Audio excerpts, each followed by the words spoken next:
afternoon and welcome to On the Spot Motorsports Media. I'm your host, Mitchell Gunter. We got a great show on tap tonight. We have Ben from Big Stuff EFI joining us. We're going to dive into their equipment. But before we get started with that, we have to pay our bills. So bear with us and we'll be right back after these messages. Reliability to drive thousands of miles. Confidence for those who fly high. Redline oil products give you the power to crush the competition. And a track record of being the best. Redline oil products. You push it to the limit. We'll protect it. The number one source of friction in your engine is not what you think. Piston rings rubbing against the cylinder walls generate more friction than any other part of the engine. More friction and temperature means more wear and less horsepower. Fortunately, the team at Total Seal knows how to reduce friction and wear through innovative piston ring design. If it takes a piston, Total Seal can build a better ring.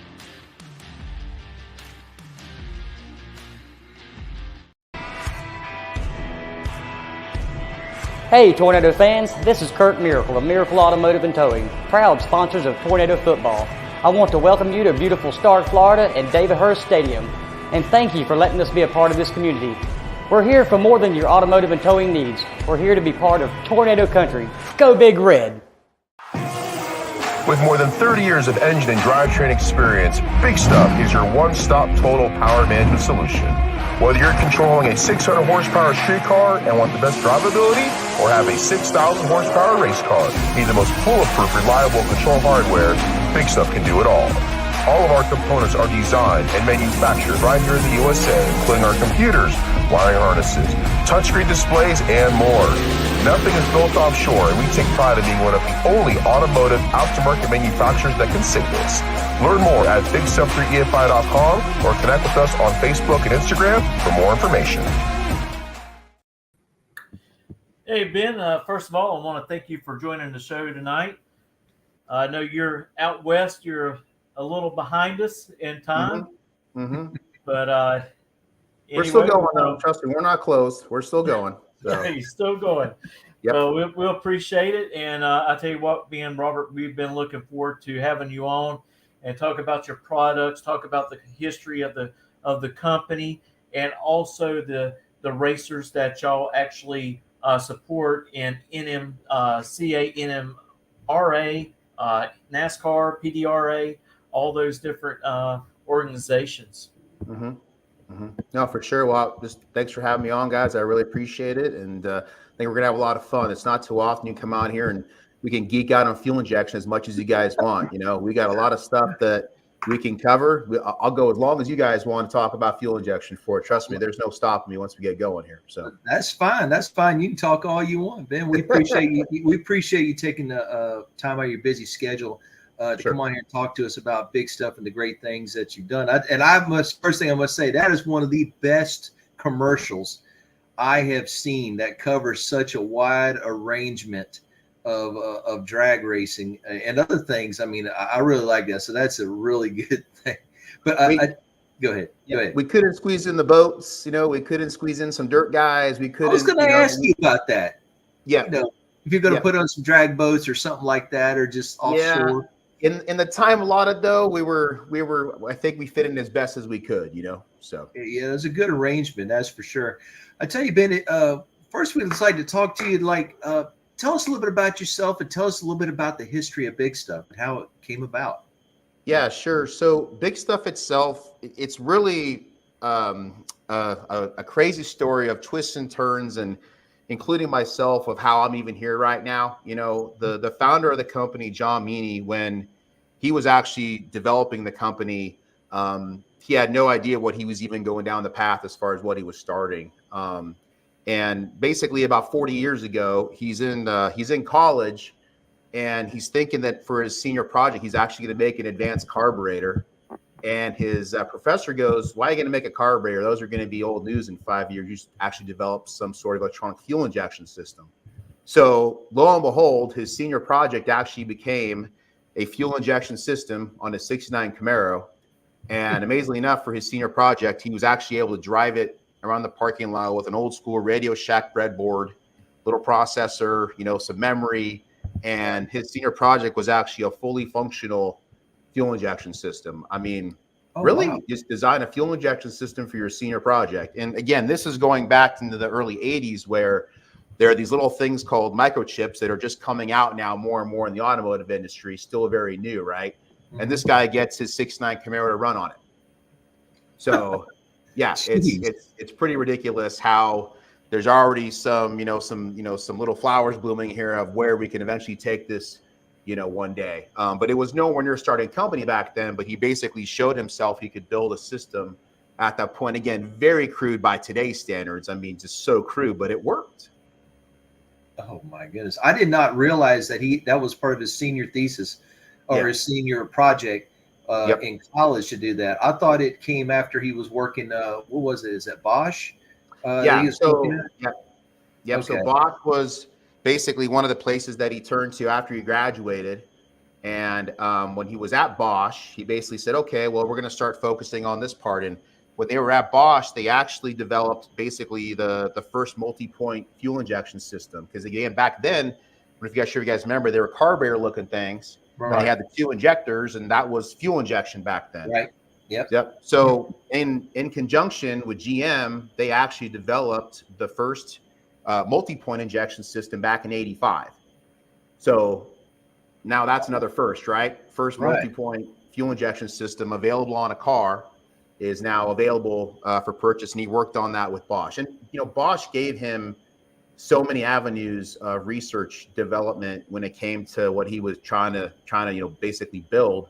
And obviously after hours is when he would start to tinker on his own stuff, and that's what came next after Bosch. And I remember, like in '85 when they started doing that, that was actually GM and Chevrolet. They actually put those fuel injector things that you're talking about in the Cadillacs. Right. Yeah. That was like Cadillac Coupe de Ville. 1985 had that same setup. Yeah. And that was really the standard. And the amazing part is fuel injection was actually invented, amazingly enough, in the late 1800s.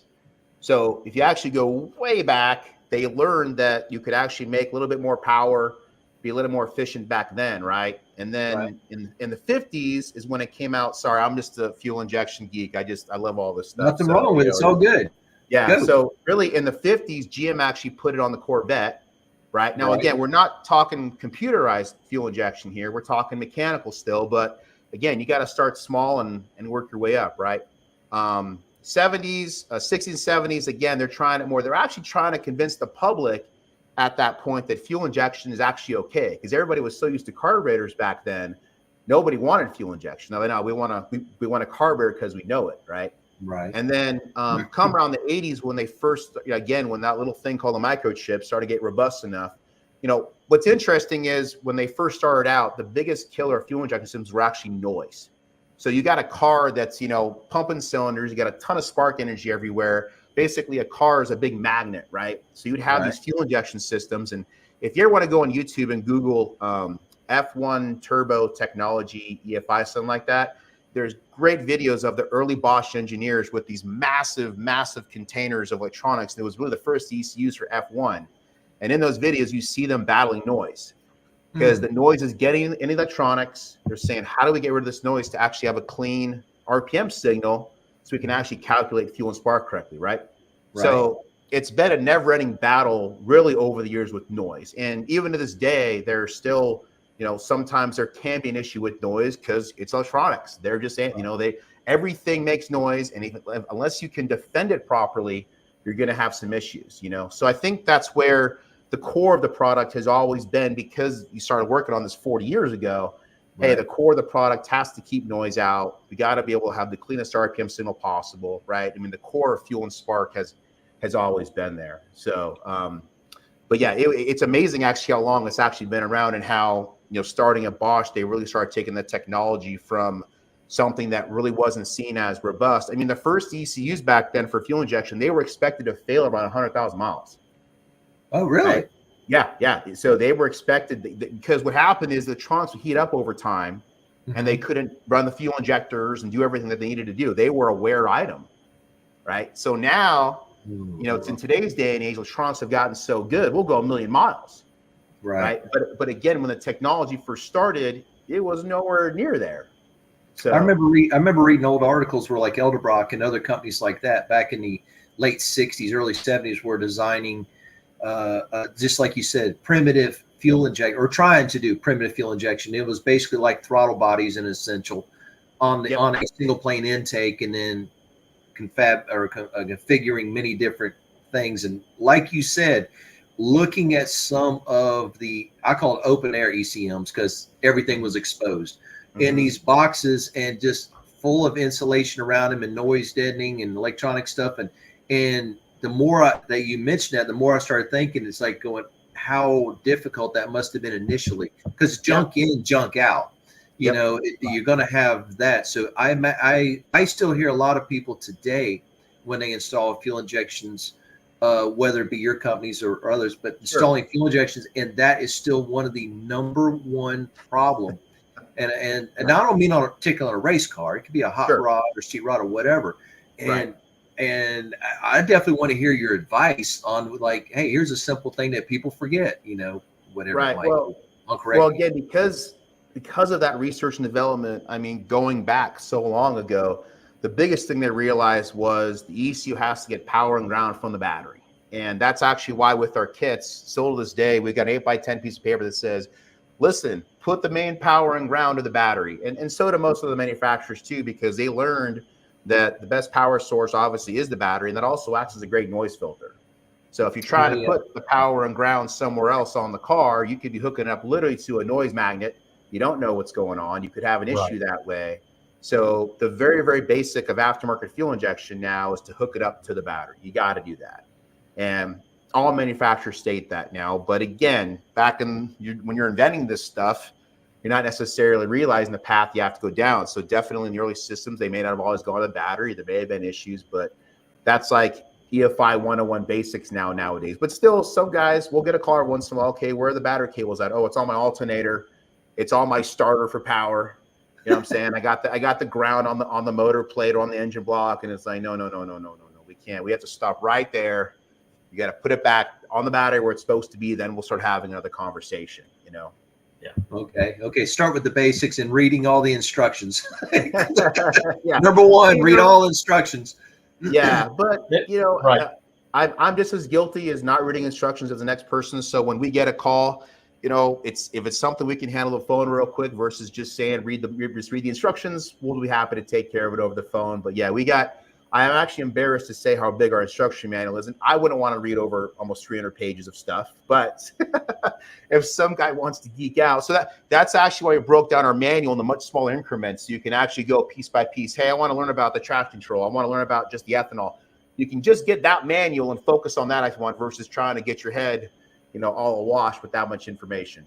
I got you. Instead of throwing everything at you at once, you got it systematically organized so you can grab. Because when you said 300 pages, my head exploded. Exactly, and that's where I would too. But we break it out to whatever you want to actually focus on. That way, your head doesn't explode.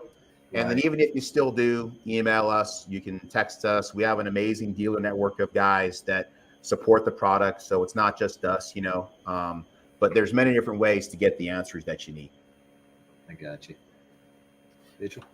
Well, one of the things someone wanted me to talk to you about is y'all's data logger real quick, and then we'll jump back in.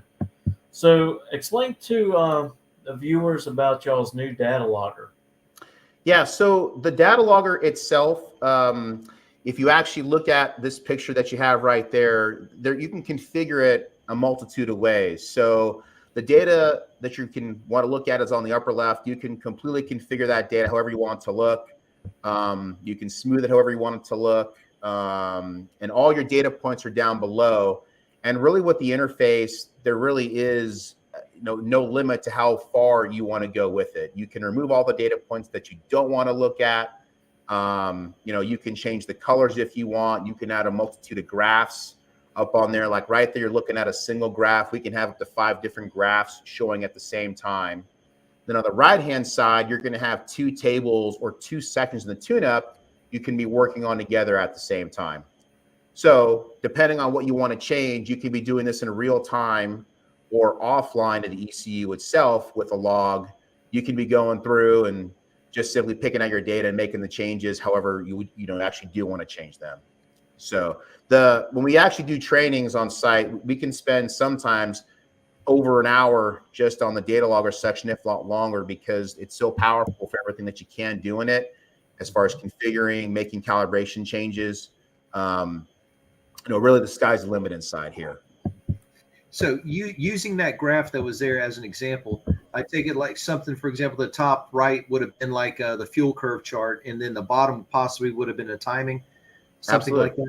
Okay, okay, because I couldn't read it, where I was at. But you're right though, that was a good guess. And as you're scrolling from left to right, that data you can populate it and do whatever you want to do with it. That little, it's called a ellipse, will sit in that table and it'll move around exactly where you were in that part of the log, and you can go through and make any changes that you want.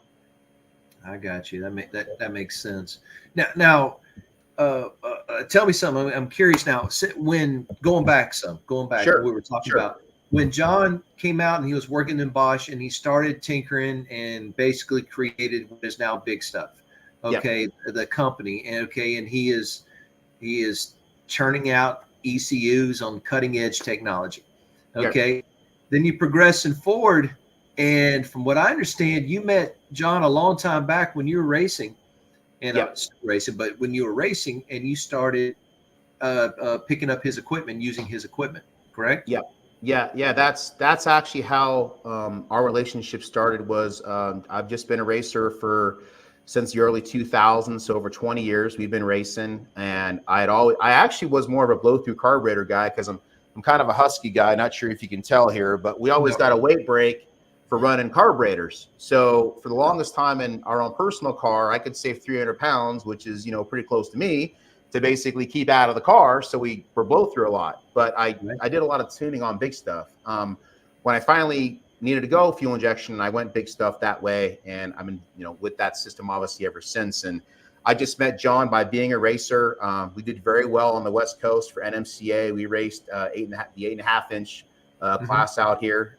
Me and my friend Big Worm, that was his name. We basically were partners together in the class, and we did really well.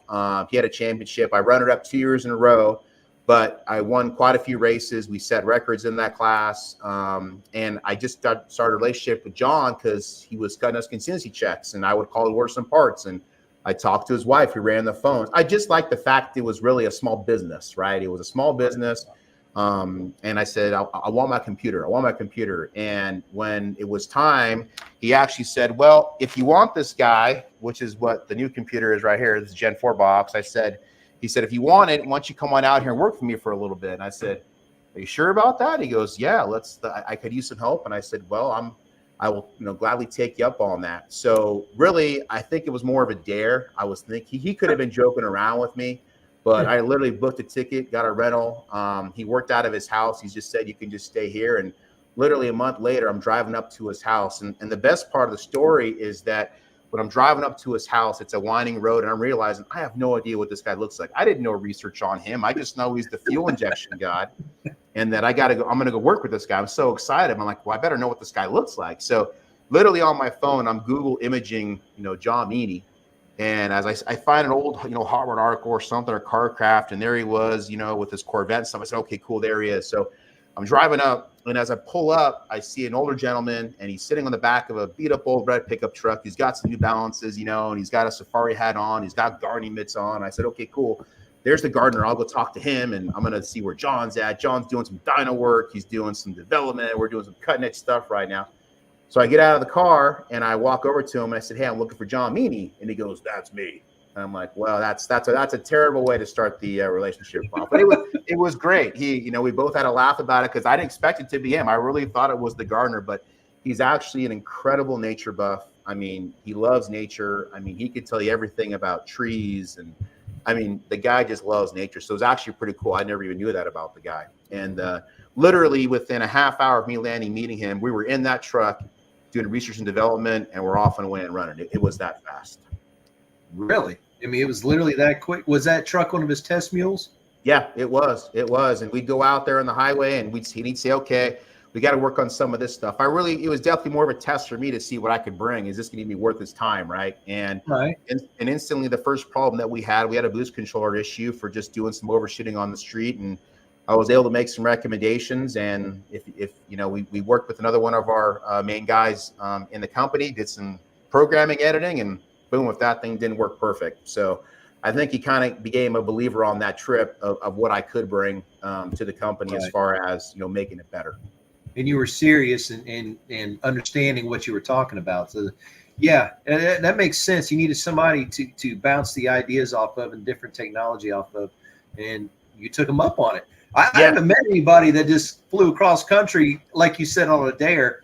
Yeah, it really, and again, that's where, we can go back to the story a little bit about the company and how this thing actually evolved. There's so many twists and turns with what they did. And same with me, like literally I'm just a regular racer that loves doing this stuff. And I didn't want to get paid. I said, listen, this to me is vacation. I want to come out here and do this stuff and work with you. And it was a great time. And we developed a lot of stuff on the ECU, and it worked out great. Well, like he said, if you're having fun doing it, it's really not work. Yeah. It wasn't. And we basically set up nice task lists. We set up everything so ahead of time we knew what we were going to work on. And again, just the talent of everything that he had, the resources that he had available, we were able to get a lot done in the small time I was there. I'd go out there for about a week at a time, and we would just have our list and we just start knocking just stuff out. And it was great. I did that for about 5 years with him straight. So it was just nonstop. It sounds like you were clearly a positive addition to him at the time. He needed the help at the time with the company and working away, and you were able to help him with that. So then he invited me back. Yeah. Yeah. I guess that wasn't that bad. He's like, well, when do you want to do this again? Yeah, he didn't take you directly to the airport on that test drive. So, Right. Yeah, so there was some good, like you said, he picked up the phone again. So that's always a good thing. That's right. And then so the opportunity comes available for you to step in as far as taking care of the company from day to day. And so is that right? A little bit. Really in the beginning, they had the business. I was more just there for product support, technical support, phones rang. I'd be happy to help out, whatever they needed. But yeah, as time went on, they were basically saying, we're thinking about doing something else right now. We can't do this stuff day to day. Is there anything possible that you'd want to talk about maybe doing some, taking over the company? I said, well, are you sure me? Like, aren't you supposed to sell to somebody else? This is because if you go back a little bit in history, I think this is kind of a good segue. When John just didn't create Big Stuff 3 after he left Bosch, well, he technically kind of sort of did, but there were other systems that he did develop, because there was the Excel Gen 6 system. There was a system called the FelPro system, FelPro sequential fuel injection. And really when FelPro came around, that's really when some quote unquote high horsepower started to get made. Because you have to remember, back in the late 90s, early 2000s, really 1,000 horsepower was kind of groundbreaking at that time, right?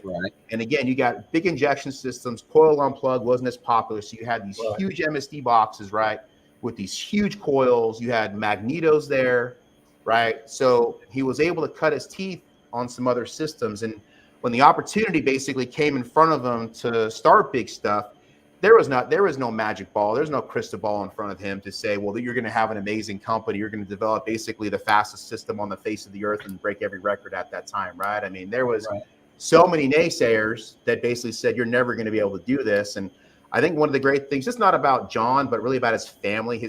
His whole family is actually really cool. I have so much respect for everybody in that family. And actually, the name itself, this is a cool story about the name. So the name Big Stuff 3 is actually 3 different things, okay? So John's nickname is Big. Everybody calls him Big. Everybody's got a nickname out there, and some I could say here and some I can't repeat, but everybody has a name, right? Nobody's called by their name, okay? Right. So John's nickname was Big. Back then, if you're going to the racetrack, you're saying, hey, you're running Big Stuff. You're running Big Stuff. You're running Big Stuff. Everybody would say, yeah, we're running Big Stuff. And then when they started the company, you had John Leo, and Joe, his three brothers, start the company. So that's where the three came from. Oh. And again, it's not every day you get three brothers that are going to get up and say, we're going to mortgage our houses and go develop an aftermarket fuel injection system and not necessarily know where it's going to go, right? I mean, will it ever happen again? I have no idea. But the history of the company just completely was just wow. I mean, to do that and have to support, John himself had 4 kids. He had 4 boys. They all had families. And to be able to do something like that is pretty ridiculous. And that's really what happened. They went out on their own and they started it. And basically when they started the company, right, timing is everything. And they wanted to basically develop the most cost-effective system for making the most amount of horsepower. Because John and his brothers, they were horsepower guys, right? So when they developed it, 1,000 horsepower, 1,500 horsepower is kind of going, holy cow. Well, as the technology came on, again, everything started to evolve for, I just want to focus on drag racing for drag racers at this time, right? So you had aftermarket fuel injection systems that were fairly priced. That's where the family always wanted to be. They did not want to be upper echelon. They really wanted to make it so a sportsman racer could buy the systems. And that's what they did back then, right? They didn't want to make the highest price system. They wanted to get something out to the masses to where, how much horsepower do you want to make, right? So when they went out there and started doing it, all of a sudden we had this technology called the drag radial come around. Oh, yeah. Right? And we had a technology, we had torque converters getting better, transmissions getting better, we got chassis getting better, we got more and more tuners coming out there saying, I can go faster than you, I can go faster than you, I can go faster than you, right? And then Donald Long, the Duck, started putting on these amazing radial races, right?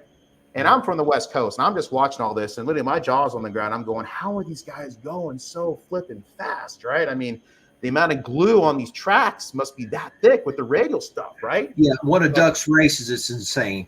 Yeah, and it still is, right? But if John hadn't really taken that leap and over time, decided to go down that path when everything else was coming together to all of a sudden start knocking the doors down on these ETs, 440s, 430s, 420s, 14s, 40s. I mean, now we finally hit a number around the 350 range. But you look, the 10th between a 370 through a 360 is huge, right? And back then they were just knocking those down every year. It was just going down, down, down, down. So again, the system proved itself that you could make literally as much horsepower as you wanted.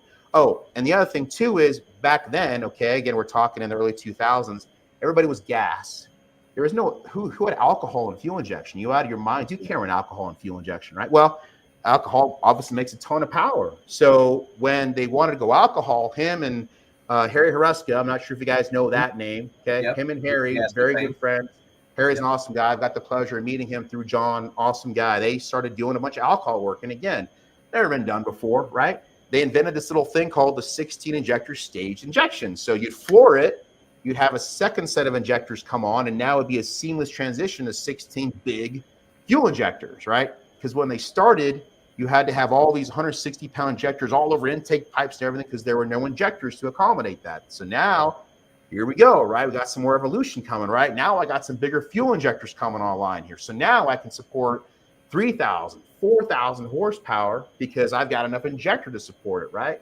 Well, then what happens when the biggest fuel injectors come out and now the onboard ECU can't support that fuel injector? Well, they invent an aftermarket fuel injector driver that's basically an amplifier to control that massive injector, right? So again, it wasn't perfect at that time, but for having to evolve and meet the customer's needs, when all that came together, you just start seeing these ETs, the mile an hours just go nuts. And it started from this, you know what I'm saying? So how close was that technology to the BIGSTUFF pump technology like you would have for your electronic fuel pump? Right. Was the technology pretty close for the injector as an amplifier like that BIGSTUFF pump does? Yeah, so it's similar. It's similar in the fact that the BIGSTUFF pump is going to provide more voltage to spin the pump harder to get more fuel flow through the injectors. A lot of times you needed that back in the beginning because the gas combinations, we were going into uncharted territory. And again, you talk about the fuels, right? VP comes out with Q16. We start getting some oxygenated fuels now, right? So you got VP import that comes out. You got way more oxygen now, packing more punch, right? Got a little nitro in that thing, right? So the development came through, but really for the methanol guys, they moved so much fuel, they all had to transition to big mechanical pumps. So that's what I'm going to ask next. Yeah. Yeah. So the mechanical pump, you're going to have to run, 10 gallons per minute. On our own personal car, our pump runs over 25 gallons a minute of fuel to keep up with the fuel demands, right? But again, back then, who runs a mechanical fuel pump? Are you crazy? I mean, you need that much fuel? Well, yes, the alcohol is going to want that much fuel. It's really cool because when they first did it, they literally had fuel injectors all over the pipes, the intake pipes, and everywhere because they had to get fuel in these things. Right. And then when the big injectors came out, again, just another milestone of technology to keep advancing people. So just really amazing technology and them sitting down going, okay, here's the problem. How are we going to solve it? Nobody's ever done this before. How are we going to do this? Right. Yep. The first ones I started seeing at the time that was making really big power, or at least making a really big appearance, was Mike Moran. When Mike came out with Casper the first time, and the quad turbo, and it was all over everything. And that's before he started building his own injectors. But some of the stuff, and he had on there, some of the supply lines were just monstrous. And then I'm like going, what in the world? And reading what articles they actually would have on them. He's like going, oh yeah. He goes, I'm just exaggerating when I say here, I got 4 set of injectors per runner, 2 on top, 2 on the bottom, or something like that. And I'm like, just how in the world can you plumb that much? and then I got thinking, well, I don't know anything about electronic fuel injection like what you're doing at the time. And I was like, going, how in the world do you get each one to fire in sequence together? Because I mean, it's one thing if you got one series, but now you're trying to hook up multiple. Correct. So in my simple mind, I was like, well, just splice them together, You're actually pretty close. That's I mean, like right now on the new system, we can actually do 32 fuel injectors. So you can actually stack 4 injectors per cylinder and be completely in time if you wanted to. Okay. But back then, that's really what they did do. They would just jumper them out. Because again, the 16 injector smooth stage technology hadn't even been invented yet. So when you'd floor it, you transition that second big set of injectors. They were relying on all these injectors all being on at the same time. And what they quickly realized was, if you have all those injectors going on at the same time, it's the same as a carburetor. You got way too big a jet. So at idle, you've got so much fuel coming down the throat of this motor. It's going to run like crap. You're going to milk the oil, right? So they said, okay, we got to be able to make it so that we only need that second set or more injectors when we need it. And that's obviously under boost, RPM, and that's where they created that 16 injector technology to be able to switch to it. And literally the RPM would be flat as a pancake when it came on, right? Again, it had never been done before, and they really perfected it, back then in those days. I mean, just incredible the advances that we had, Wow. So John was really ahead of his time. We haven't got to Gen 4 yet. That's going to say this is back on 3. Okay. Oh yeah, no, this was all back on the Gen 3. It's all back on the black box. I mean, that's where all this stuff came from. But again, he started 40 years ago now, obviously, right? But because of all the work that he had done at the previous companies, he was able to take that and learn from and say, this is where we got to go. But at the same time, there were so many things where they had no idea what to do with the injector driver. I mean, again, we're talking that amplifier. Everybody has one now, right? Some ECUs can even control them directly from them. We can't. We still have to have an external driver to drive those big injectors, but it never been done before. So, it would seem so easy now. And really the guys that let John and Harry, I should say, do it, they were groundbreakers too, because I mean, there's so many guys that I can name that back then went along for the ride, you know what I'm saying? And basically said, okay, I believe in your product. I believe in what you guys are doing. All of my car be a test dummy, right? So you had people that were willing to do it because this was stuff that had never been done before. Man. I'm just amazed on how far advanced the technology was, because when I was introduced to it was when Big Stuff 3 was coming out, and actually all the stockers and super stockers were starting to convert over to the fuel injection stuff. And the number one company was Big Stuff. And I mean, and that is what you saw on everything. And I mean, I'm talking about people who's never turned on a laptop. Okay, and they're putting this in their car and they're very, very quick and fast now. So learning on what was available then, tell us about the new Stage 4. Yeah, so it's just funny, real quick, briefly on the Gen 3. So obviously the Gen 3 ECU, the original one, is definitely not out there nearly as much as it was, but we have some very diehard people out there that will not take the thing off the car. We actually have a couple billionaires, and they will not take that ECU off their car. We're begging them to go to a 4, and they won't do it. It's been so reliable. It just does exactly what they want to do every time. It's so repeatable, and but we have so much more we can offer you, but they won't even hear about taking it off the car.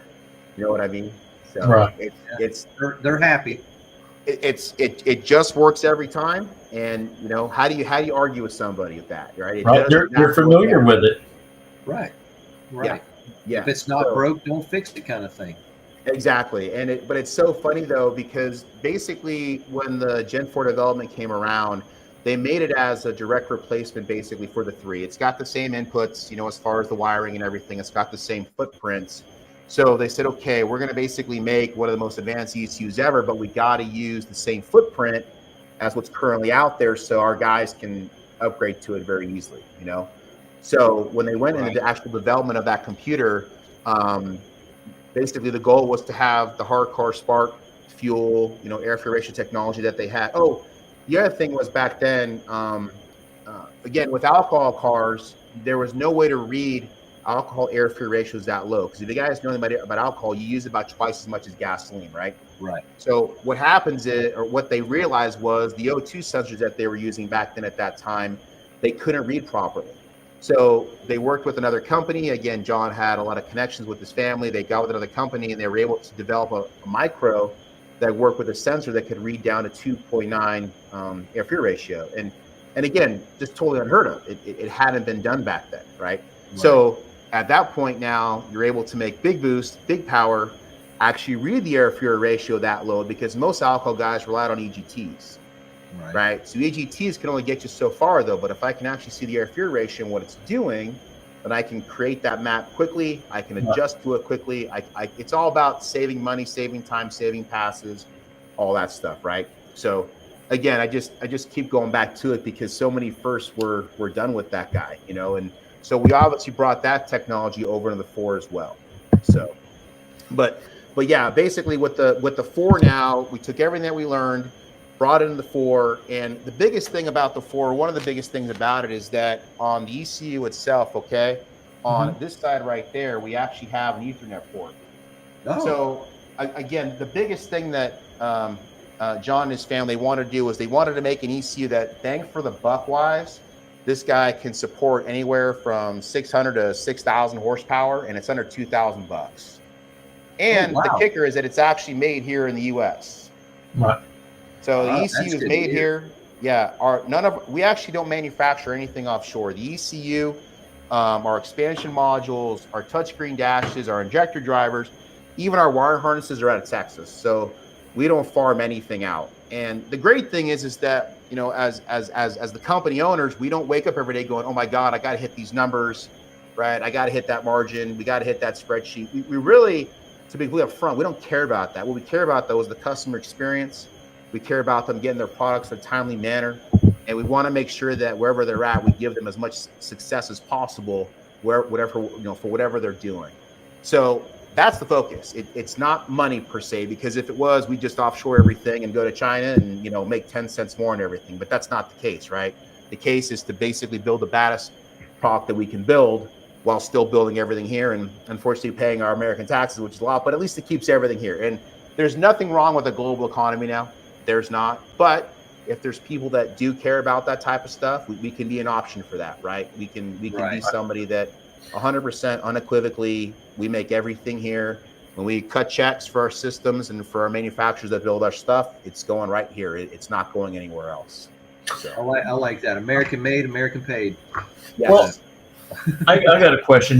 With the newer model cars that are coming out, say Dodge, Chevrolet, and Ford, and the type of horsepower that they're having in their sports models, how much critical or how much performance enhancing can they get by switching out their ECU, going with yours in these newer vehicles? to help them acquire more horsepower than what they currently have with their car when they purchase it. It really depends on what the end user is going for, right? So if they're if they buy a brand new car and they really want to keep all the creature comforts and they're shooting for 1,000 horsepower, really factory systems can do 1,000 horsepower a day. It's not even hard for them, depending on the fuel they run, because where the factory computers get into issues is really if you're trying to make huge power, they can't drive the big aftermarket fuel injectors. It's all that type of stuff, right? Right. It's also very tough too, because if you have a factory vehicle, you only the factory ECU, you can't plot a nice drive shaft curve or a nice engine RPM curve to follow, right? They don't have built-in boost controllers, right? So they have a lot of limitations that if you can live within the stock ECU constraints, that you'll have a great time. You'll have a nice solid platform to work with, right? So this is an answer for if they want to have something that is completely standalone, right? They're building a hot rod, they're building a daily driver if they want, they're building a pro mod. It doesn't really matter, but the ECU is going to run everything from an engine to a transmission on this guy as well. So, it just depends on the end user's goal of where he wants to go with it. Right. Okay. Well, you basically take a car that someone is definitely wanting to increase the fuel injectors on it. They're going to be spraying it with 200 shot of horsepower, 200 shot horsepower, and maybe their system cannot keep up with those larger fuel injectors to make sure they have that air ratio curve line like they're supposed to. Well, one of the ways to fix that is to be able to buy your product. Yeah. And again, it can fit a lot of bills, or a lot of builds, I should say. But if the end user wants to keep, everything is so computerized, right? So it really depends on the year of the vehicles that he's working with. It just depends what his end goals are and how much of the factory stuff he wants to work. Because you can interface this with a factory system. It takes a little creativity to make it work, but you can still utilize factory functionality by having this actual ECU control, air, fuel, spark, all that type of stuff. Right. The heck with stock. Let's go fast. Yeah, exactly. Off-road use only, though. Remember, off-road use only. So. Oh, of course. Yes. That's the only way we want to support this. Exactly. But Ben, as we know, Ben, you support Big Stuff on the West Coast. Now, I believe you work with somebody, Brian LaFlamme, that works on the East Coast, correct? Yes. So you have two branches of Big Stuff.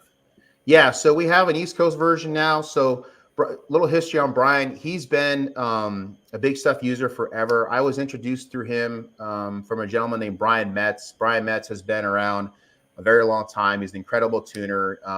He was part of the JEGS championships all those years. He goes way back with John Meany, and he helped me introduced me to Brian LaFlamme. And just long story short, we just got to know each other, and we had actually talked about having him become a partner a long time ago. It basically, these things kind of fizzle out over time and really didn't go that way. But then all of a sudden came back around and we started talking again, and then everything really clicked at that point, right? Timing's everything. So it just made sense. He's in racing country, where he's at. He's out there in Mooresville, North Carolina. He's an avid drag racer. He loves drag racing to the core.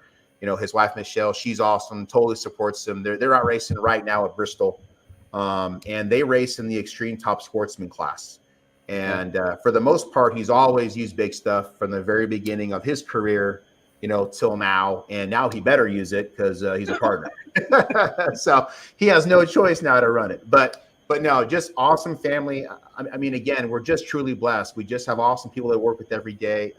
He's going to be out there supporting the product on the East Coast. Really more of all the technical questions come in here to the West Coast with us.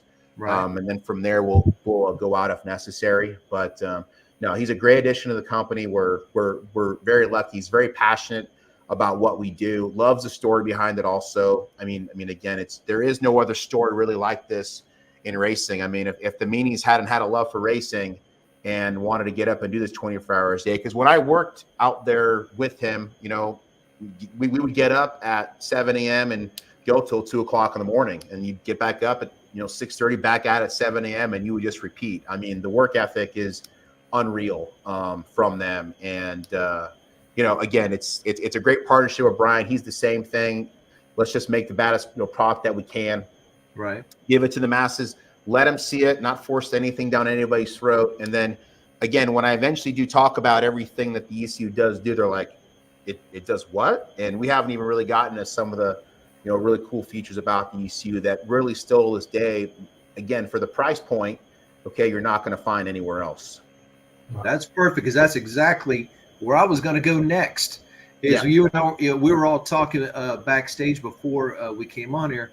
By the way, ladies and gentlemen, this has been Davidow of Big Stuff EFI. If you're just now joining us, okay, he's giving us the history and introducing us. Well, I say introducing, not everybody, but me and Mitchell.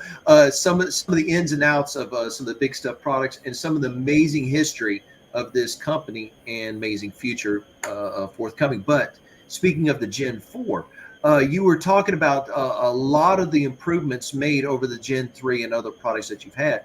But just, go through them some, because the list is amazing. Yeah. Just going over and reading it, I'm like going, oh my goodness, it's like 2 pages, and this is stuff you can't see, but I know as an end user, you would be able to see. So you wouldn't mind sharing some of that? Yeah. Again, the whole thing about the product was we wanted to make it so that it fitted in the actual Gen 3 platform, right? So it's a great case. It's everything structurally and basically, it fits the containments of the 3. And that was actually pretty hard, because when it came to building the computer, there was a lot of stuff that really had to be crammed in here in order to make it work. But there's a couple big things. Again, we talked about this guy right there. Sorry, I'm trying to point the camera. Right. That guy right there, the Ethernet technology. Now, really quickly about that is the reason why this is so groundbreaking is that, wireless connectivity to devices is not new. It's been around for a while. But when you have this talking to a Windows laptop or a router, it just sees that as another computer. Okay. Right. So depending on how you want to hook this up, you can be 50 feet from it and it'll be wireless and you can just talk, because it's a true Wi-Fi network that is created between the ECU and the laptop that you're using. Okay. So when the ECU is connected wirelessly, it's just Wi-Fi. It doesn't know anything else. Okay. Now, if you want to put an extended range Wi-Fi repeater on it, it works because it's real Wi-Fi. You could put a router on this guy. It'll hook up to it. It just sees as another computer. Now you basically don't have any limits as far as how far you want to broadcast, because you could put an extended range Wi-Fi repeater in your car and whatever you're working with, a boat, and see you later. And as long, whatever the range is of that equipment, this will work just fine. So you basically have Formula One technology. You can sit up there in the tower and just as people are going around, you can watch the vehicle because you're talking over Ethernet. It's bomb-proof Wi-Fi, right? So you literally have no limitations as far as how far you want it to go, because it's just Wi-Fi. It doesn't matter. So form a very long network. You can go 2, 3, 4 miles, depending on the actual network you set up, right? If it's just talking one-to-one. So the technology there is pretty groundbreaking, and again, it's under $2,000. That is standard. That comes with it. There's nothing extra for that. It's just standard part of the product, because in the olden days, right, we had serial cables that we had to talk. Well, there is no more serial cable. That's what's so funny when people are like, wait a minute, what about my serial cable, my USB adapter? It's like, no. We don't do anything USB anymore. Everything is either a Cat5 connection, right? Right. Or you're going wireless. And at first they're a little taken back, but it's like, yeah, that's how this works. It's an Ethernet connection. This is networking 101 right here. That's how this stuff works.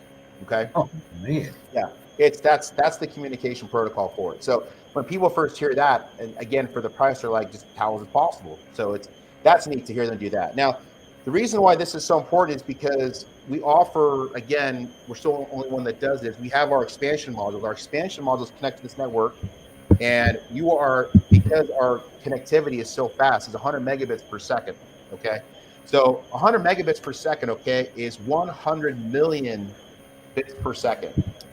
So we're transferring data up to 100 million bits per second, okay? In the olden days, the Gen 3 broadcast at 9,600 bits per second. So we're over almost 10,500 times faster than how the old ECU talked versus this, right? I know I'm getting some big numbers here, but no, but it makes sense. Yeah, it's extremely fast. So we have the only technology today that is 802 closed loop correction capable. So what that means is we have a router, the Gen 4 is on a router, you have expansion modules on a router. And because literally that speed is so fast we run each cylinder in closed loop control. So whether you're naturally aspirated, you're nitrous, you're supercharged, basically really anything that's not methanol setup, you have each fuel injector in closed loop in real time controlling that cylinder. So if you want to target a 12:5 air fuel ratio, if you're naturally aspirated for stocker, for example, well, that fuel injector in real time, okay, you'll make a rip. It'll basically give you a fuel curve because it's going to say, hey, it wants fuel here, it doesn't want fuel here.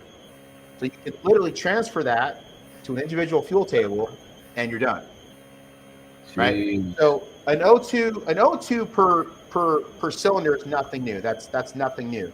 But having the feedback in real time as far as how fast, what that correction would be to have that tune-up, get dialed in, that's a groundbreaker. That's the game changer. We've brought it all into one box.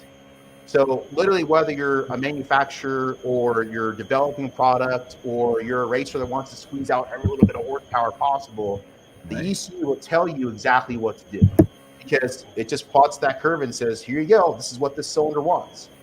And every cylinder inside an engine, doesn't matter, where it is in the actual engine platform. Some are doing heavy lifting and some are doing less, right? So you'll see that in the air fuel ratio. You'll see some that are going lean because, hey, it wants more fuel there.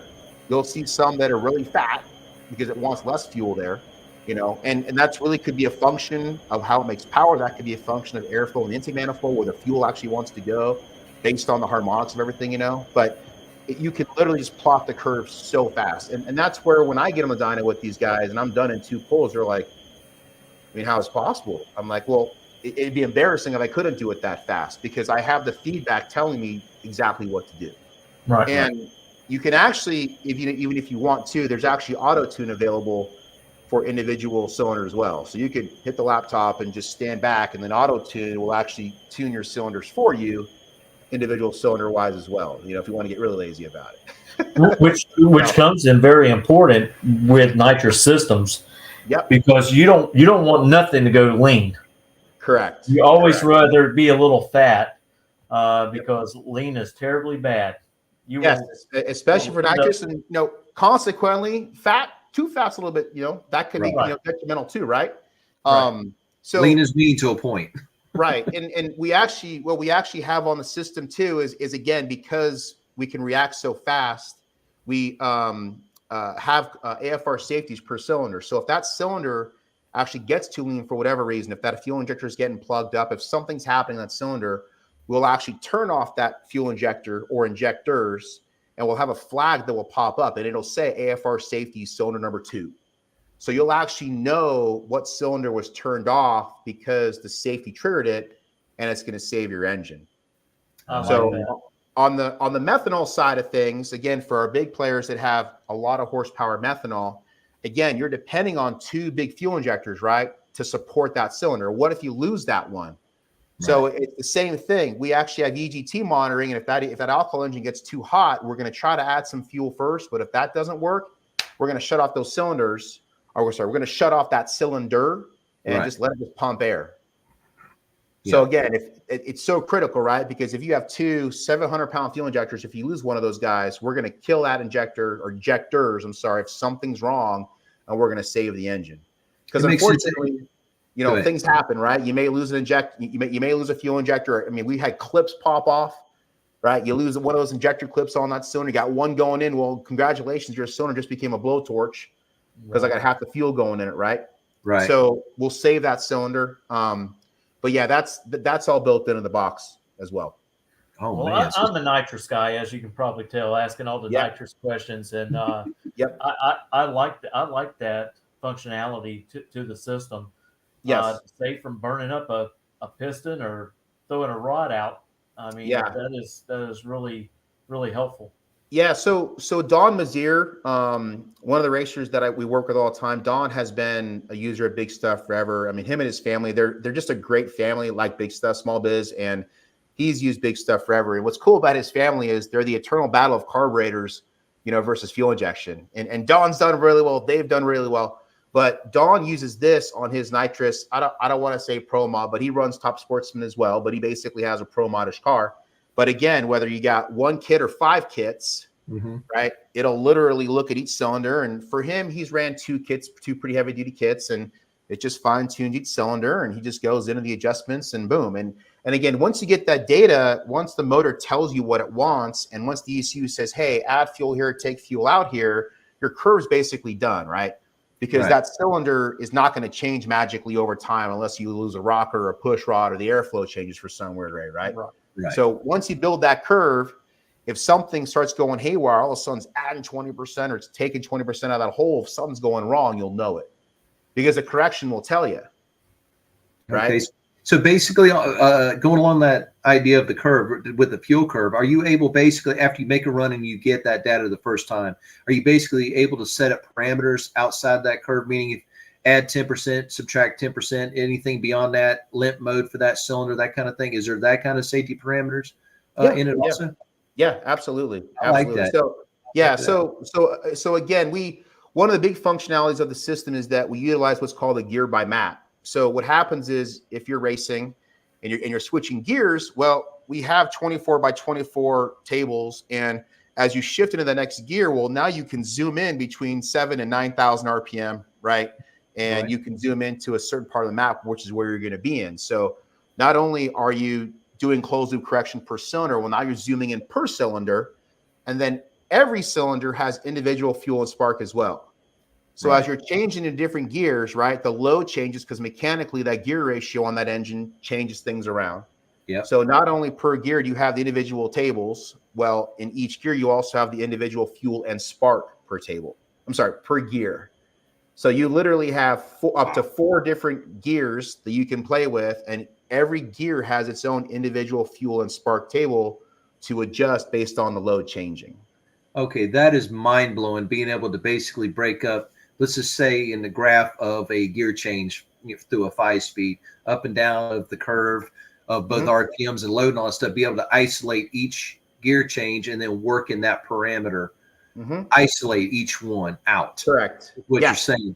Okay. And the cool thing about that is, I mean, again, we're racers. We're always trying to get more power, right? So if you have gear ratio, you can probably get a little bit more timing and get a little more leaner because the ratios help in the engine. There's not the heavy load like your 1-to-1. So as each table, as you're advancing each gear, you can start plucking a little bit of timing out. You can change the air fuel ratio targets per gear. And then what's cool, what's really mind-blowing also is per cylinder, you can actually target a different air fuel ratio. So if you know cylinders that are doing more heavy lifting than others, you can say, okay, I want this cylinder to actually run at a 12.8 target. And on another cylinder, I can say be at 13.2. So you literally are running different AFR targets per cylinder in real time and correcting in real time per cylinder with that fuel injector for that cylinder. Oh, you've given me so many good ideas. So many things I want to build right now. I can't say nobody. But a lot of people don't know that. But once we start going down the path and we start talking about everything that it does do, it's like, it does all that? Really? It's like, yeah, it definitely does all that. So, and we have so many successful racers that are out there right now, and they've been with the product a very long time. And those guys that have stuck with it, they're pretty gosh darn successful because the box does work. It repeats. It's bad to the bone that way. And again, a lot of the features that we should have brought to market really a little sooner, as far as all the custom advanced tables, PWM control, internal boost control. The box does feature internal G meter and gyro. So what that means is you can see your actual G meter when you launch. You can see the side-to-side movement of the car. That's all built in. With a lot of systems nowadays, you have to buy an expensive module that sits off to the side, separately, right? And plug it in, and then have that data coming over CAN. But with we try to put as much as we could internally in the box. So the G meter gyro's in there. The gyro is nice because the gyro shows the side-to-side action, right? Right. So the gyro is very helpful. Again, we're all talking about drag races here. We're all drag racers. So say your ass swings out from underneath you, you can actually set the gyro to actually be wired to your parachute. So if your G meter, if the car starts swinging out in front of you and that gyro picks it up, you can program that output. So, hey, launch my parachute for me. Because you're probably freaking out going 100 plus miles an hour trying to get the car under control. The car's going sideways. The ECU sees it over the gyro and says, hey, man, pop my chute. And hopefully, trying to get the car back straight and the chute popping out will get you there. It's all built in. Built-in barometric pressure as well. So for guys that want to have, we've got some altitude changes for some guys that go really high. You can have barometric pressure compensation. You start going up, it starts taking a little bit of fuel out, But boost control, trash control, E85 flex fuel, transmission control. I mean, again, they crammed a lot of stuff in that box. And we're nowhere near done yet either. That's the beauty of it. So we actually have a lot more left to go inside that box, which is the great thing. We actually aren't anywhere near the capacity of it, which is good, because I have a rec list about this long of programming features that we're going to be adding to it. So it never stops. You'll have to go to that third page. Cool.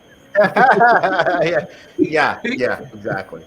Everybody out there, he was telling, and actually Mitchell and I both looked on their website, and it has an example of the Gen 4 and all the new additions and upgrades and stuff like that. And Ben's not kidding when I say also that it's like 2 pages of improvements and additions and things that make this fuel injection unit technology absolutely cutting edge.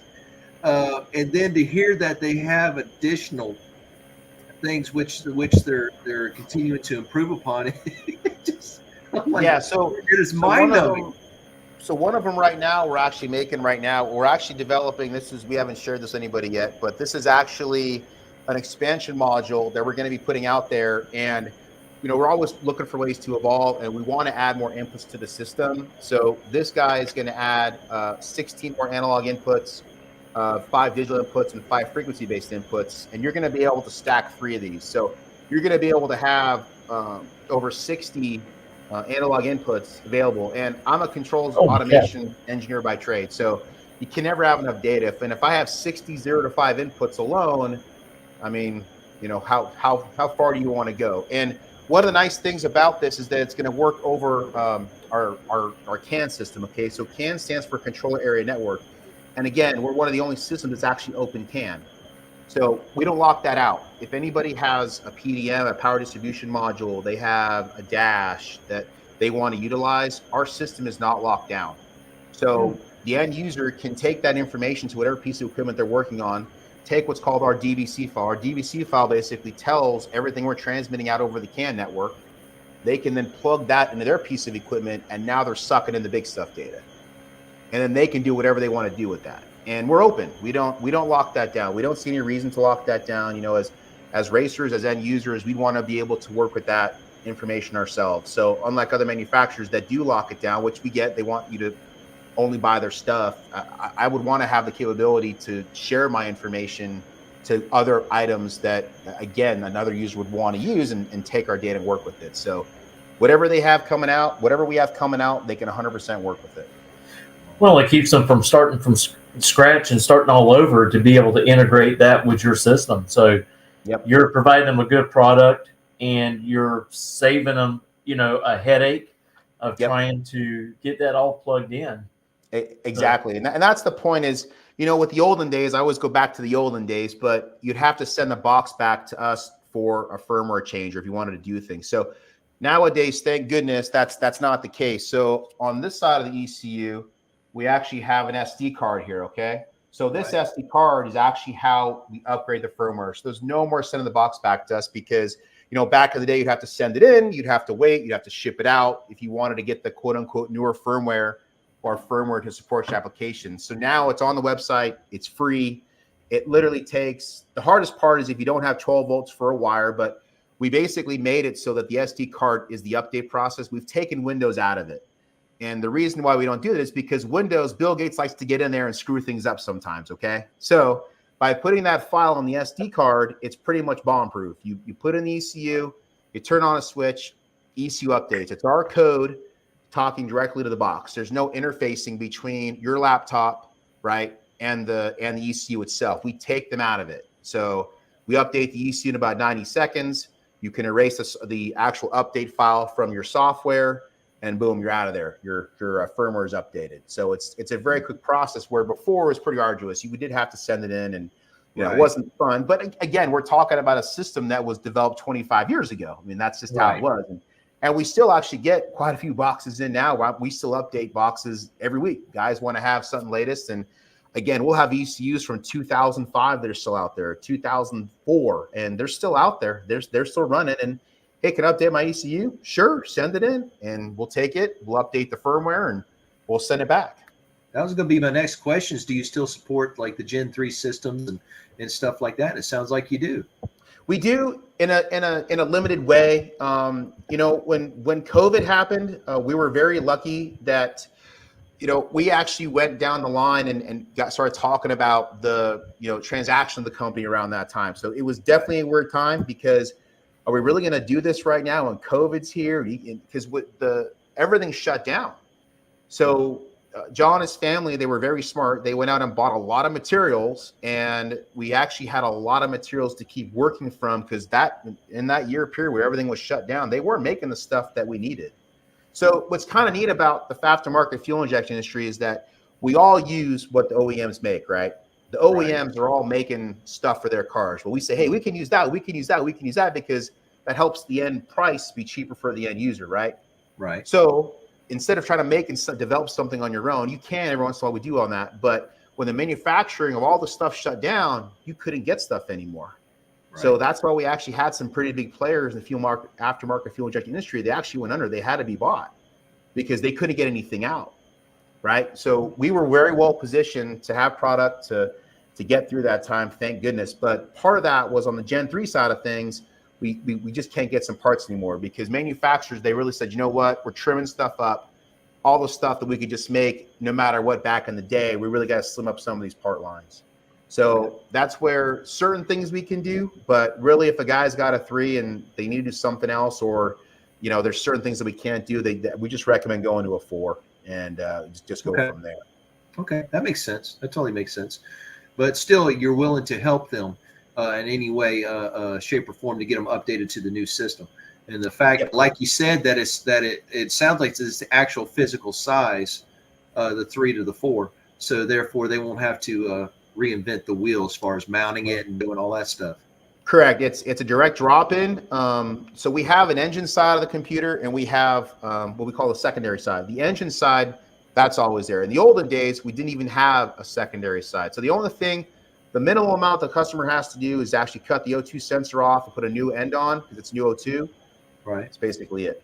It's that simple. Everything actually stays in place. And for a free service, we don't charge for this. We'll take that current calibration that's in the existing ECU, convert it, because there's no magic, hey, just convert my Gen 3 to Gen 4 calibration. We do it in-house, and that ECU will go out with a startup tune, hit the key, takes off and goes, then you've got something to work with. Okay. I mean, so now tell me something, because like I said, I've not used your system. Not yet. Sure. Okay. Sure. Okay. How user-friendly is it? Let's just say somebody who has not built a fuel injection system yet on their car, on the race car, whatever like that. And they hear this and they're excited about the opportunity of what Big Stuff offers. How user-friendly is it to install and get started with it? So I think it really depends on the user's history, because all the information's there, right, on the website. It's obviously an abundance of information. But for the most part, all the aftermarket fuel injection systems are pretty much installed all the same way. All of our systems come turnkey. All the harnesses, everything is basically there. For the most part, everything is plugs right in. Depending on what TPS sensor you have, you may have to get a different TPS sensor, but for the most part, the systems are plug and play. And that's like the Big Mac Daddy system right there. That's got the big bands, that's got all the O2s, that's got EGTs. So that's the guy that wants everything that he can get into his ECU as far as data collection goes. Gotcha. But again, on our website, we have calibrations they can download for startup tunes. The documentation spells out very cleanly, hey, this goes here, this goes here. So, but again, the biggest thing that we've done is our support. We're pretty much available 24/7, 365. It doesn't matter where you're at. Whether you're at the races at the track or at the races somewhere down in Mexico, it doesn't really matter. Whatever you need as far as support, we can get you handled. So email, again, whatever the client needs, wherever they're at, we'll be happy to help out. I mean, like you were telling us off air, I mean, you're on the West Coast right now, but you're still open. You're still open till what is it, 8 o'clock on the West Coast? We typically will start to not watch the phones around 8, but We always have 24/7 support and all. And basically what we do is if we have guys that for some reason do need after hours, assistance, we'll just have an appointment set up to where hey, I'm going to be out there at this time. We need somebody here to help out. Okay. And then basically we'll just make sure somebody's there for them.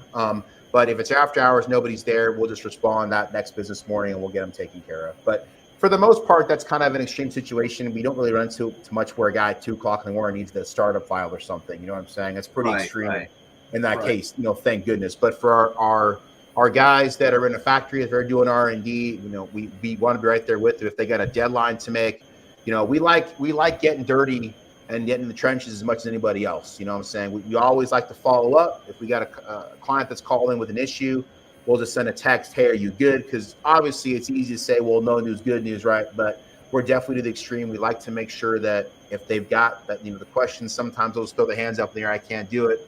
And we just want to make sure that, even though we've actually talked to them, that they actually are okay. Now, you're talking about, racers. We were talking earlier before we came on, and you pretty much have support for a lot of racers, and like I said, NMRA, NHRA. Can you give us some of those names of some of those racers that y'all work closely with that have recently won events? Yeah, so on the NHRA side of things, we definitely are a big part of Factory Stock Showdown. That's that class basically are those small tire heads up classes to where you basically are squeezing every bit out of basically a stock power plant as possible. So Chris Holbrook, the Holbrook family's been around for a very long time.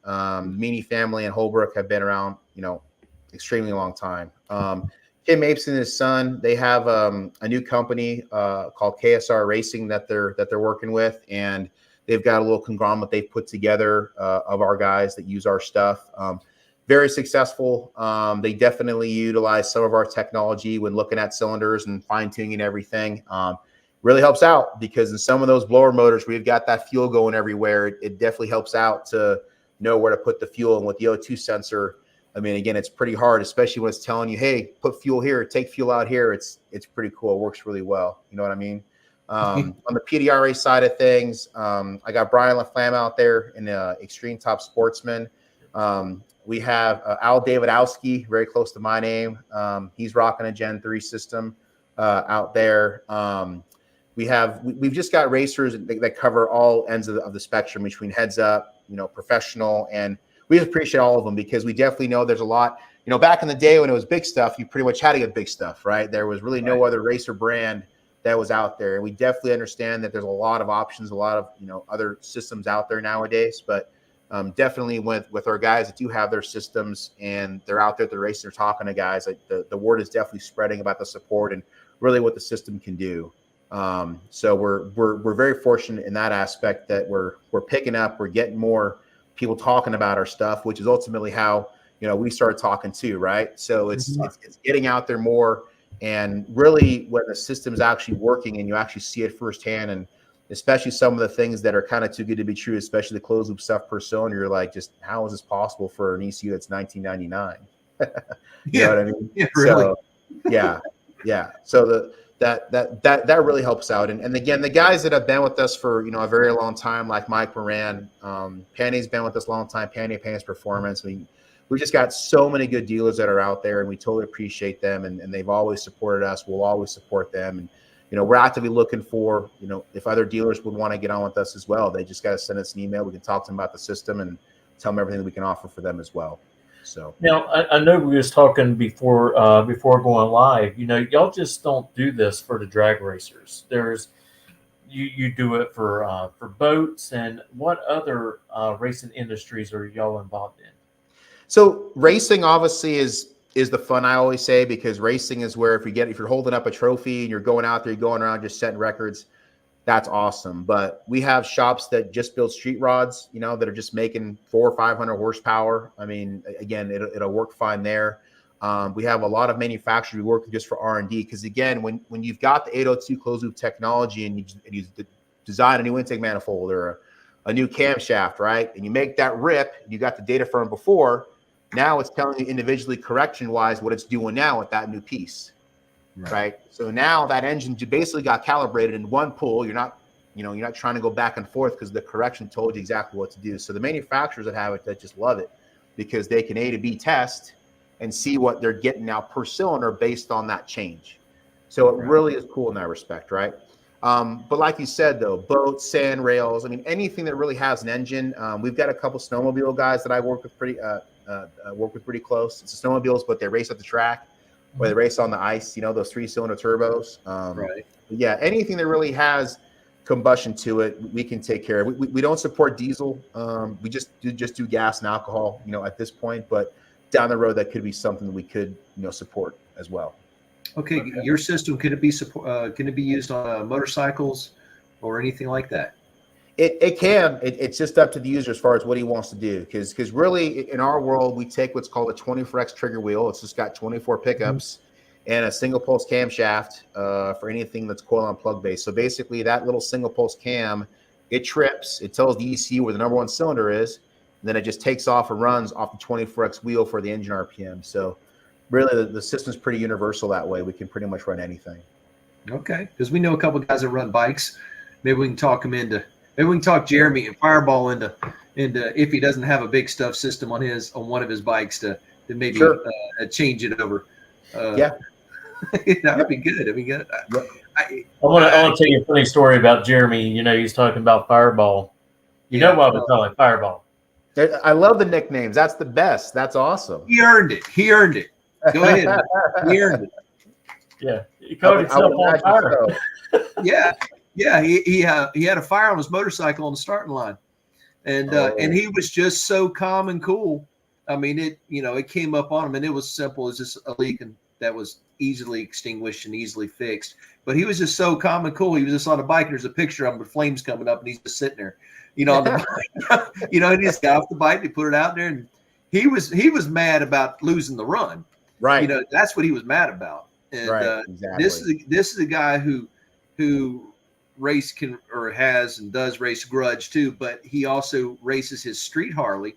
Okay, in a I don't know how you say it in a motorcycle. It's not a trans brake, but I mean basically they leave off a button and stuff like that. He's leaving off a hand clutch, hand shifting and stuff like that, and won the track championship. Wow, against awesome. A lot of hitters. I mean, so he is very, very good, and he's very competitive too. That's what's funny. That's what's great about him. But and always in a good mood. Oh yeah, awesome. He's always in a good mood. So hence Fireball. That's where it came from. He kind of earned that one. And I love it. He didn't flinch a bit. Came right back, ran again. And that's awesome. That's the racer right there. You can be on fire and just not care, right? I just put it out. Let's go another round, right? Yeah, exactly. And you're checking, is the car okay? Can it still move? Yeah, okay. Can we get it? Can we make another run? Okay. Exactly. Let's go. Exactly. Oh yeah, and I've heard some stories in Grudge from Killing Time Racing and other stuff like that. And he was saying, he goes, how many times he's been there doing grudge racing, and he goes, and I got both windows in the car zip tied together to hold the door shut. Right. And he goes, and I'm sitting on a pair of dikes under my leg, and I'm strapped in. And he goes, so if something's going to happen, they can't get me out. I got to cut it. So he goes, but we got money on the line, and we got to run. And I'm like I'm hearing stuff. And I'm like, if that's the stuff he's sharing with you, it's been far worse. Right. That's awesome. Well, you brought up KTR. Just again, I'm totally nostalgic about this stuff. And just real quick, when I first got the system for my car, just long story short, I was on Racing Junk, and I saw a Big Stuff system, and it was used, and I had no idea who was actually selling it, but it was a perfect application with the alcohol sensor and a perfect combination for when I actually went to Big Stuff on my personal race car. So I actually bought it, and it was from Stevie Fast himself. I mean, Stevie is, he's obviously one of the biggest names in what we do. I mean, the guy's amazing. I actually, long time ago on the Yellow Bullet, which I'm sure you guys know about, on the Yellow Bullet, they had an auction, and I totally geek out on this stuff, and he had an auction for raising money for it was for a kid back then. There was something going on. It was for charity, and he had a signed shirt and a sweatshirt, and I that was like 15 years ago, and I couldn't believe I actually won the auction. So I've got some signed stuff from him. Long story short, when I bought this computer, it's actually from him. He's like, hey, just so you know, that was the first ECU that went into the 420s. And it was kind of pretty cool because, again, at that time, when people were knocking down those doors on those radials, right? He was just like, that's just so you know, that was the first one, and I still have that. Was that in his orange Mustang? Was that in the? Okay. Yep. Yeah. Because I think he was the first in the 20s, and I think the teens with that car. They were on. I mean, yeah. I mean, just on a roll with that thing. I mean, again, just watching the videos of back then. I mean, there's that famous video of him hossing the gas, and he's just out there and goes wop wop. I mean, just the coolest stuff ever. And when just by happen chance when I bought that thing, I was like, well, that's never leaving my side, So I just really, like I said, I'm just very lucky to be here doing this, because I was really one of the biggest fans of it, and then to be able to come in and actually do this, for a living it's just really cool. And to do it basically every day, 24 hours a day, is awesome. I was just on the East Coast for 7 days, between training and going and seeing a lot of our vendors. Stop by on a YouTube channel out there with one of the creators. So I mean, it's really just taken off very well, and it's just getting bigger. And I got to thank everybody for being part of the ride. It's really fun. I know you was talking about Donald Long's races. Are you planning to coming back toward the East Coast and going to Adel and watching that in October? Yeah, we have customers that do race that race, and timing wise, just because we're just so busy, doing systems here, sometimes it's a little hard to get out there timing wise. But yeah, we're trying to make it out there in October. I'm trying to get out there to Indy, so we've got some scheduled stuff coming up. You just got to look at it for our social media. We do daily updates every day, and on our social media, I always want to emphasize that these are real users. These are guys who are using our product every day. We just don't get some clip art from somewhere and throw something up there. If you're with us, we want to support your program. We definitely want to talk about you. This is not to talk about me. It's all about what our customers are doing with our stuff and showing you off, So right. It's so funny how I beat these guys down for more pictures, for more data. And it's sometimes they're gracious, and sometimes I'm just too busy to get it over to you. It's like, well, get it to me. I want to show you off, and you're verbally just, slapping them text message wise, give me some stuff, and it's so hard to pry stuff out of guys sometimes when it comes to getting those photos, just because they're busy and they're working and stuff, but right. We love just showing off our users, and we, like I said, we appreciate every one of them so much. They're just awesome folks to work with. So absolutely. Yeah, I'm definitely going to try to make the ride up there in October, which me and Robert, we got to make the ride up to Adel and here in a couple of weeks for 3 weeks for finals. Oh, okay. Yep. Okay. So very cool. But fortunately, it's only like 2.5 hours for me and 2 for him. So going to one of those races, or at least that track, is not bad at all. But you made me think of something else when you were talking about you came from Heads Up 8.5 Racing, Outlaw 8.5 on the West Coast. Mm-hmm. Okay, so the technology that Big Stuff has, so it has a traction control capability, correct? Mm-hmm. Mm-hmm. Okay, they've had it for a long time, and now how exactly does that? I mean, well, you don't have to tell me anything propriety, but I mean, but how does that help a small tire racer, a no prep racer, or somebody that needs to control wheel speed? Right. So the way the traction control works is it's actually incredibly simple. We actually won. You guys know the Streetcar Super National race, obviously. I'm sure every year. Vegas, yeah.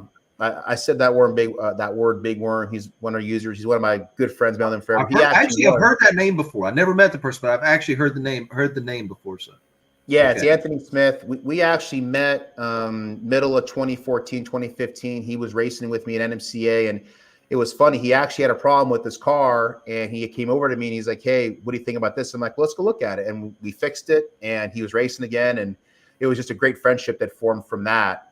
He actually just won Streetcar Super Nationals last year for the 8.5 class on his Gen 4. So he's run it up there a lot of races. He's always been a Big Stuff guy. He's just a good friend. He's always used the product, and finally he was the winner instead of being the runner-up at last year's race. It was really cool. But yeah, we've always raced personally on 8.5 for the most part. It's just a challenging class. The tire is so cool because it's 26 inches tall, basically the same as your front runner. So the car looks a little weird because it's the same height as the front, and it doesn't fill up the wheel well as much. But It's just an awesome tire for a guy that wants to really go in the 450 range. You know, it's 450 to 50. I mean, it's really a fun tire. It's just, you know, you got to figure out some way as far as chassis goes and power management. But as far as the power management goes, the way the traction control works is you've got curves you can work from that will pull timing as well as ignition cut. So you can plot an engine curve, okay, or you can plot a dry shaft curve, and you have up to 3 different curves that you can work from. So if you start to touch any of those curves, you can pull ignition first or timing, or you can pull timing first and then ignition, right? So if you're an actress guy, you probably don't want to be banging out the rev limiter going down track, right? So we'll just use timing, right, to do that. But if you're a boosted guy, I'll bang that rev limiter the whole freaking way down, you know, and we'll get down and pull timing, but it just depends on how you want to configure it. So again, like I said, it works really well. Been doing it forever. You've got those curves that you can work from. We're going to have some future enhancements as far as how it's going to work, you know, for future software releases, just some more adjustability and stuff. But it's pretty much limitless because you can adjust how hard the ignition cut hits when you hit that plot. You can also adjust how much that timing is pulled. Now, another nice thing is you can add timing. So if you're underneath the curve, you can shove timing in there to get you up on the curve. Right. If you're behind, I got you. If you're behind. Now, the great thing about that is, if again, we're just talking racer stuff here, when you leave the starting line, a lot of times we have somewhat of a curve to take some power or timing. Well, if the timing is actually being shoved back in from the ECU, you can say, you know what, that gear curve I was on when I was pulling some timing when I left, it's probably a little too much. So it tells you, because it added some in, that gear curve you were on was probably a little too aggressive. You can probably start off without pulling as much power, because the ECU actually shoved power in and get you up on the curve you wanted to run. Okay. Huh. Right. Okay. Yeah, so but now this is track conditions, right? This is all that type of stuff. But if you're A/Bing stuff and it keeps telling you, hey, put more power in this thing off the hit, because the traction control is telling you to put more in because you're below your curve, right? It helps you get there quicker. Jeez. Okay. So, okay. Now you have up to 9 different gear curves you can work with. So you've got 3 different traction control curves, but we give you up to 9 different curves for first. So for it's called our first gear curve. So again, the first gear curve I can add or take power away, but you have up to 9 of them you can work with. And what I try to emphasize, guys, we actually covered this in the classes. Every one of those windows can be saved independently, right? So a lot of times guys will save the entire calibration because that's all they've been doing for the past 20 years. Well, what I try to train them to do is say, hey, listen, just save that window. Because if you only care about the power management side of things, if the fuel, the spark, air fuel ratio, if all that stuff is done, then just save that one window, and you can load in the power management window by itself without worrying about anything else that you've adjusted out there in the calibration, right? Because you may have touched something on the fuel table in gear number 3 way up in the corner because you were fine-tuning some fuel stuff, right? Well, if you didn't save that properly and you try to load in a calibration that you just care about those gear curves, you just blown that out, right? So this way, every window in the software can be saved independently from everything else in the tune-up. So again, we're trying to make stuff as simple as possible. So keep that window loaded and keep changing that. Forget about everything else. If your fuel is done, if your spark's done, if all that stuff's done in the background, all the main calibration is done, leave it alone. You can save it if you want, but you can literally save all these tables. Hey, I've got a 5.0 to a 450 tune-up right here in these 9 gears. Right, based on time retard and stuff. It's totally configurable for the user. So, and also too, we've also, just to give these guys a shout out, EFI Analytics is the one that does our user interface. We work with those guys. Phil and his guys are awesome. And again, in our theme of nothing's done overseas, Phil and all of his guys work with us to create our front end software that we work with. And one of the great feature sets of that software is that we can save each window individually. So you got a boost controller tune-up. I can save that boost controller tune-up as its own window and then load other ones back in, right? If the boost controller tune-up, because you only got 3 on there. Well, if I label those as what they are, just keep loading boost controller tune-ups, right? It's a great feature set of it. So, and we cover that in the training as well. When you get a handle on it, it sounds like more and more options are automatically built into the system. Like you said, you can isolate the area you're working on and save that one little area. So if everything else is taken care of, This is all you need to focus on. You don't need to worry about going through the big conglomerate, so to speak. And Exactly. now you mentioned Right. something else as far as you can control how much. I think you said ignition cutout.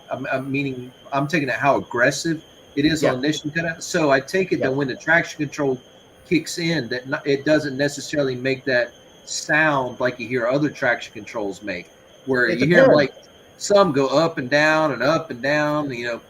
Now, like I said, some be aggressive, like in a no prep situation, where it's got to be very, very aggressive. So that's what I was asking, if it still does that. So how that works is actually really cool, because again, this is going back to the older days of when this stuff was developed. But the 4-stroke engine basically has 32 cycles. Okay, so there's to complete that combustion stroke, there's 32 cycles. So what they said was, okay, we're going to create a number between 31 and 0. Okay, 31 in our system for the engine torque management is full power. So whenever you see the ETM number, engine torque management number 31, you've got all the beans. You're making all 8 cylinders running properly. If I'm at 0, I have no cylinders firing spark-wise. Okay. So I can literally go between running all 8 to running 0 if I want, okay, in the traction control. Now, we don't recommend doing that, okay, because it'll bring your motor to its knees because the spark's turned off, right, at 0. We don't want to do that. So what we'll do is we'll give you a limit. Typically, we'll go down to around 16 or 17 TM. And in the simplest perspective, it basically takes your V8 to a 4-cylinder. Okay, because I'm cutting that ETM number in half, right? So now I'm just running on 4 cylinders going down track.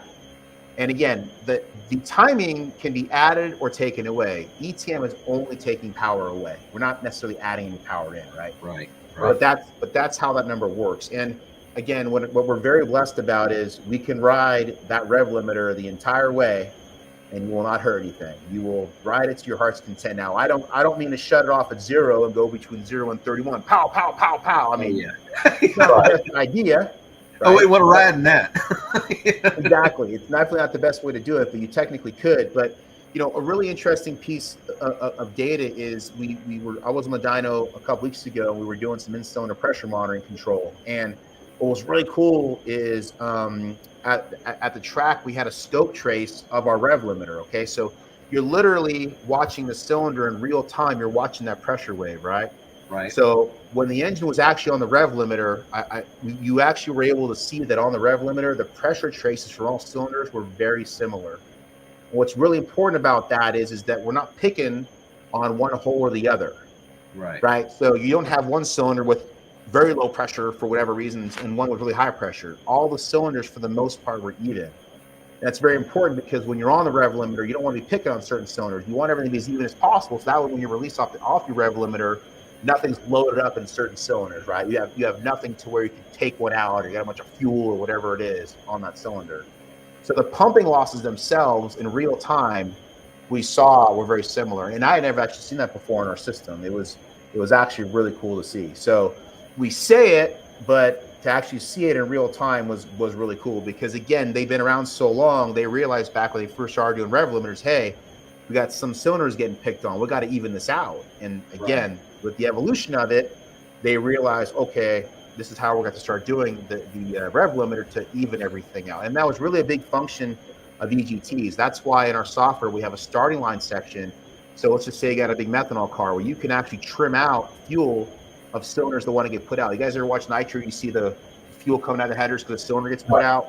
Right. Alcohol is the same thing, right? If we're on the starting line, and for whatever reason in that intake manifold, that big bath of air, fuel that's going around, right? If one cylinder is getting picked on that wants to get put out, you can pull fuel out of that cylinder while you're on the rev limiters, and that way we can keep that thing up. So when you release, that cylinder's not loaded up, and then away you go. It's good and clean. It doesn't have that lull in it when you let go of the button or whatever. Exactly. Okay. So. You made me think. Mitchell and I, we've interviewed a couple people this year, and they talked about cylinder pressure testing. I can't remember the exact name of the system that they used. And you're the third person that's mentioned it. And I told Mitchell, I want to see this. I've heard about it, and I just want to see the technology, because I can imagine the information that you glean from it, especially doing what you do, being able to see real time changing in the fuel injection system and how it affects either through rev limiter or through your timing curve or through the fuel curve itself, how much it changes the cylinder pressure. Just increment little changes and how it affects it. Just Yes. I love it. If I can just say a little quick story on that. So when I was actually on the dyno, I met a gentleman by the name of Dan Cordieri, and he has a company called DC Solutions, and they have Plex equipment, and the Plex equipment is used to monitor in-cylinder pressure. I'm sorry, it's for in-cylinder pressure monitoring. Okay, and I had seen some stuff remotely, a few times, but when you actually see this stuff in person, he actually was a presenter at our last training, and when you literally watch this stuff in real time, you just can't believe what the cylinders show you. And just real quick to really simplify this, when they were looking at the pressure traces, and he's like, okay, this is one cylinder, okay, we're gonna add time in here, we're gonna take time in here, we're gonna put time back in, we're gonna add it back in, and literally a roller coaster. I'm just like, wait, you're gonna do what? You're gonna in this one cylinder, in this one pull, you're gonna make this roller coaster of ignition on this one cylinder, right?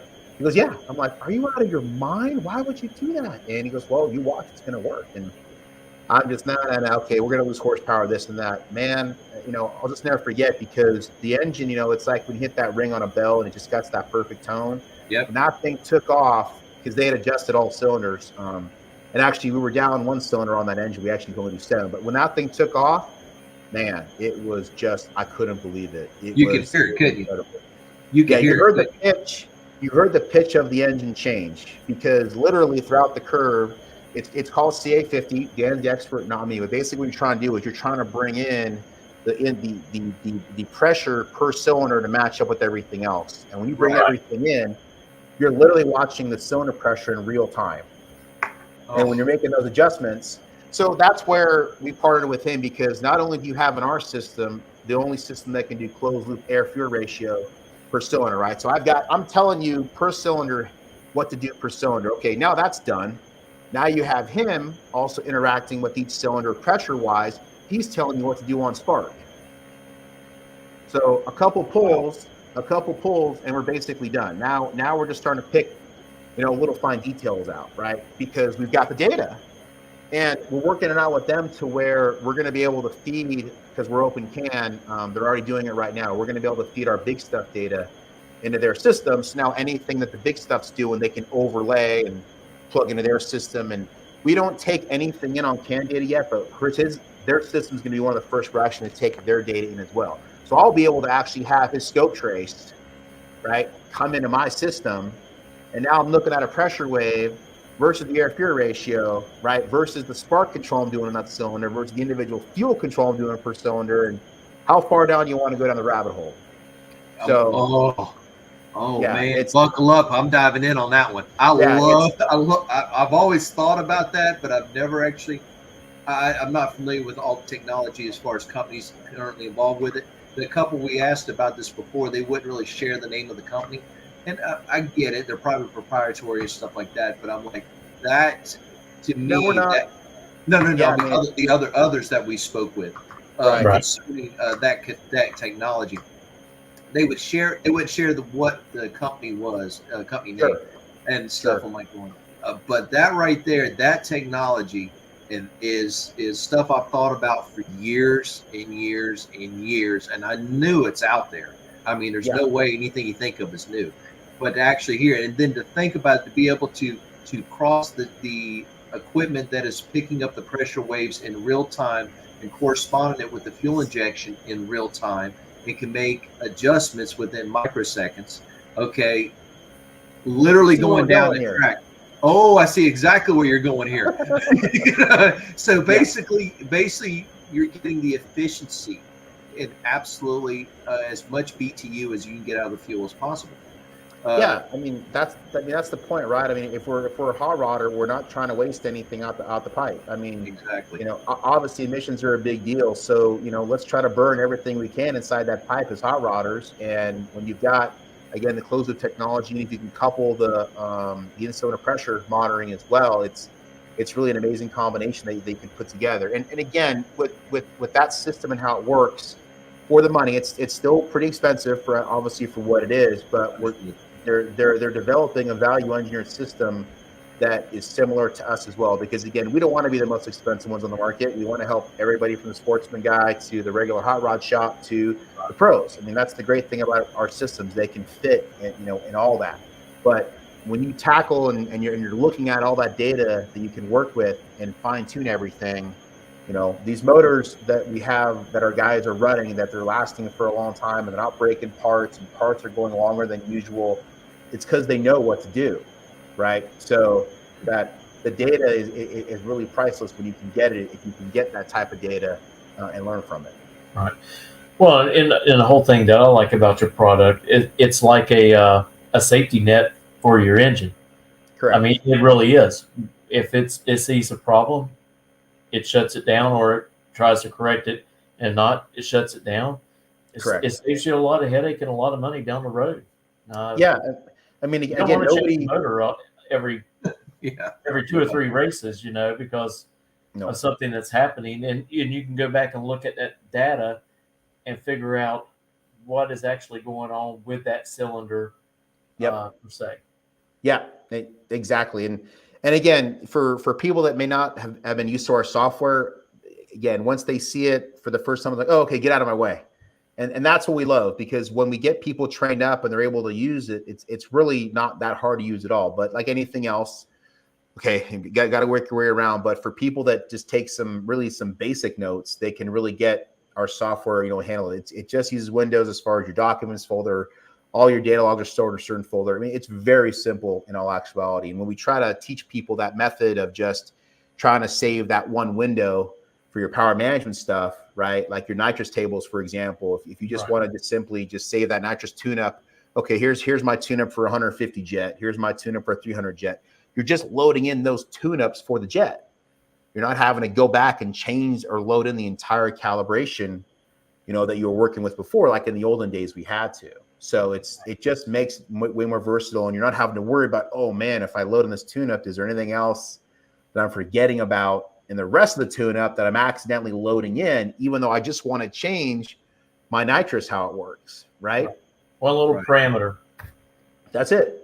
And you can drill down that far, save that window, and you can have those windows saved for what we just load that back in, and you're done. Jeez, that is amazing. That is amazing. Now we've heard different examples from other people about different things, but to actually hear the extent of Big Stuff, that is an absolutely amazing piece of equipment right there. And the fact that also, and you were sharing with us before that and here tonight on how not only user friendly it is, but also the availability that y'all have for anybody calling in with tech questions, anybody calling in with any concerns of Big Stuff. You have the support there to help people, to help racers, or help answer questions, so that you can help them get them to the next plateau of further racing with with Big Stuff. And so that's really good to hear, that it's American made, it's America supported, and that your biggest concern as Big Stuff is for the racers, for the consumers. Okay, so y'all are going, like you said, you're racers yourself. So you're going, you see, there you go, Jason, absolutely. And, just you're going above and beyond what some might consider in this industry, but going above and beyond to try to help support the racers in for everything they're doing. So that's good to hear. That's refreshing is what I'm getting at. That's refreshing to hear. All right. Well, that's really where the focus of the company is. I mean, again, we got a really nice piece of equipment, but obviously, if there's no support for it, then what's the use of having an amazing piece of equipment that you can't support? So that's really where the focus of the company is. But again, we're very blessed. We have an amazing dealer network as well that will support the product too. But now the consumer has a really good factory support system in place to not only assist the dealers, but we can also provide that support as well. Yeah, and you can, and like I said, you can go online. You have a ton of information online available for anybody to research or download. You offer that. You offer classes. I mean, like you said, you're going to different events. But there you go. There's a perfect example, along with Brian's car in the back. That's it. That's it. I mean? I love that car. That doesn't hurt to have that showcased in the back there. No, it doesn't hurt at all. But I mean, the fact that, like I said, the means that y'all are taking to try to help the racers and stuff goes to show where in our opinions, where Big Stuff is at and where Big Stuff is going for the future. Like you said, you got a list of things you're adding to a system that is already amazing. And to be able to support something that like Mitchell and I run, a street sportsman kind of car, all the way up to the pro mods. And I'd tell you, who was that one on the hub dyno in your video? Who was the one? That is wild. That is crazy. I've seen those before, but who was that? Because I don't. That was Jake Blaine in the Blue Mustang, where he did the power wheelie. Right. Yeah, that was Jake Blaine. Again, very long time, just completely loyal user. He's just been awesome to work with. He's got the Gen 4 system in his car. He's got a Hemi with twin turbos right now. They're working out some suspension issues right now to get down the track. They're going to get there though.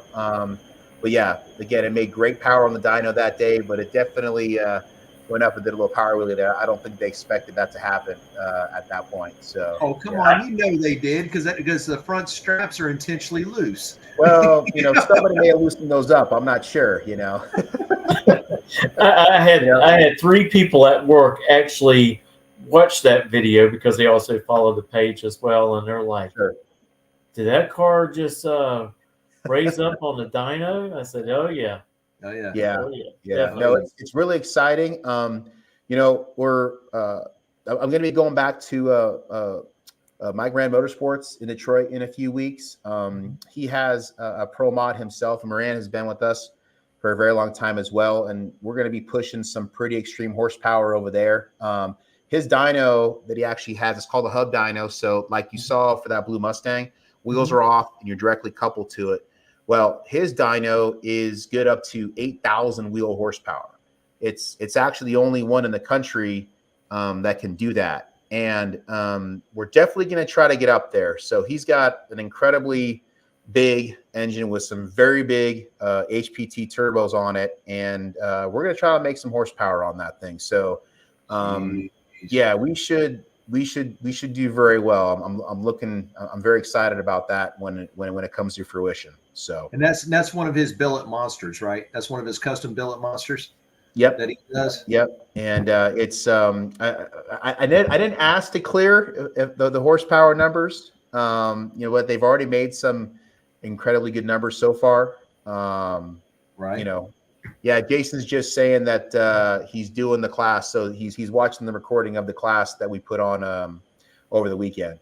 So that's what he says checking out. But yeah, with Moran, we're going to try to get up as close as possible out to that 8,000. So we're because I've heard what the recent record is, not from Mike, but I've heard what a recent hub record is, and from another company, and I want to say it's like 5,600. But that's a pro mod kind of radio versus the world kind of car. Yep.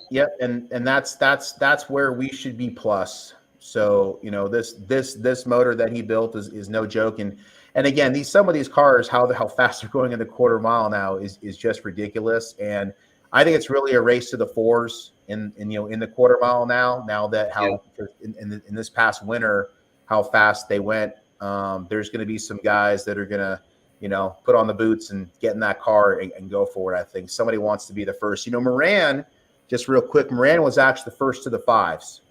Right. So, he was the first to 5s over 250 miles an hour, obviously with our system. So it'd be pretty cool if also could be the first to 4s. Because if I remember correctly, he went like 252 or 253. And that was like something like 15 or 20 miles an hour faster than anybody something like that. I mean, the ET was amazing too, but the speed was just mind blowing. Yeah. At the time. Yeah. It's still fast nowadays, obviously. I mean, you still got guys, obviously, in that range, but yeah, that was, 10 plus years ago, they were going that fast, so it's remarkable. Again, that's really why I always geek out on the beginnings of the company and where it came from, because obviously we got a great piece of equipment now, but I mean, I'm standing on, the shoulders of giants for the guys that ran this stuff in the very beginning. I mean, that's the only reason why I'm here is that these guys had the nuts and they let them hang basically. Yeah. Oh, yeah. because back then, I mean, there's an awesome video. Like one of the biggest videos I ever saw was if you Google Tim Lynch and Steve Petty, there's a video of his 10.5 car literally on the wheelie bars for the entire 8th mile. Yes. And yes, that video's been around wicked. forever. And man, I mean, that was like unheard of at that time. I mean, if you're NA, if you're nitrous, you typically have a power range where it kind of comes over and it just settles down out there, right? Because those twin turbos just kept pulling, right? And he's going down that track. He literally just rode the wheelie bars for the 8th mile. I mean, it was just unheard of. And if I remember correctly, he smoked the front tires when it touched it down right at the lights or something like that. It was sick, whatever it was. I think it was recorded with a camcorder because I don't remember seeing that, but I mean that's how long ago this stuff was. You know what I'm saying? But it could have. I mean, he was going 100, probably 160, 170 plus. I mean, not sure exactly what it was at the 8th mile, but he was flying. But I mean, just to literally see that car wiggling a little bit and just going down straight as an arrow, I mean, just amazing what they did. And again, we're talking all the, when you had to basically drag in the foot brake, you didn't even have real good bump boxes back then, right? Because all the turbo cars now, they smooth as can be, just like ours internally in the box. So back then, you were trying to hold the brake down and make 500 pounds of brake pressure and trying to get on this other rev. I mean, it was just so archaic. But again, these guys are figuring it out, right? And that's why it was such a fun time, because there was so much stuff that was figured out and really helped the industry to get where it is nowadays. And that's really an awesome part of our story. So. I want to say that was actually an elimination round that he did that, wasn't it? Oh, really? And he tripped the beams with the rear wheels. Yeah.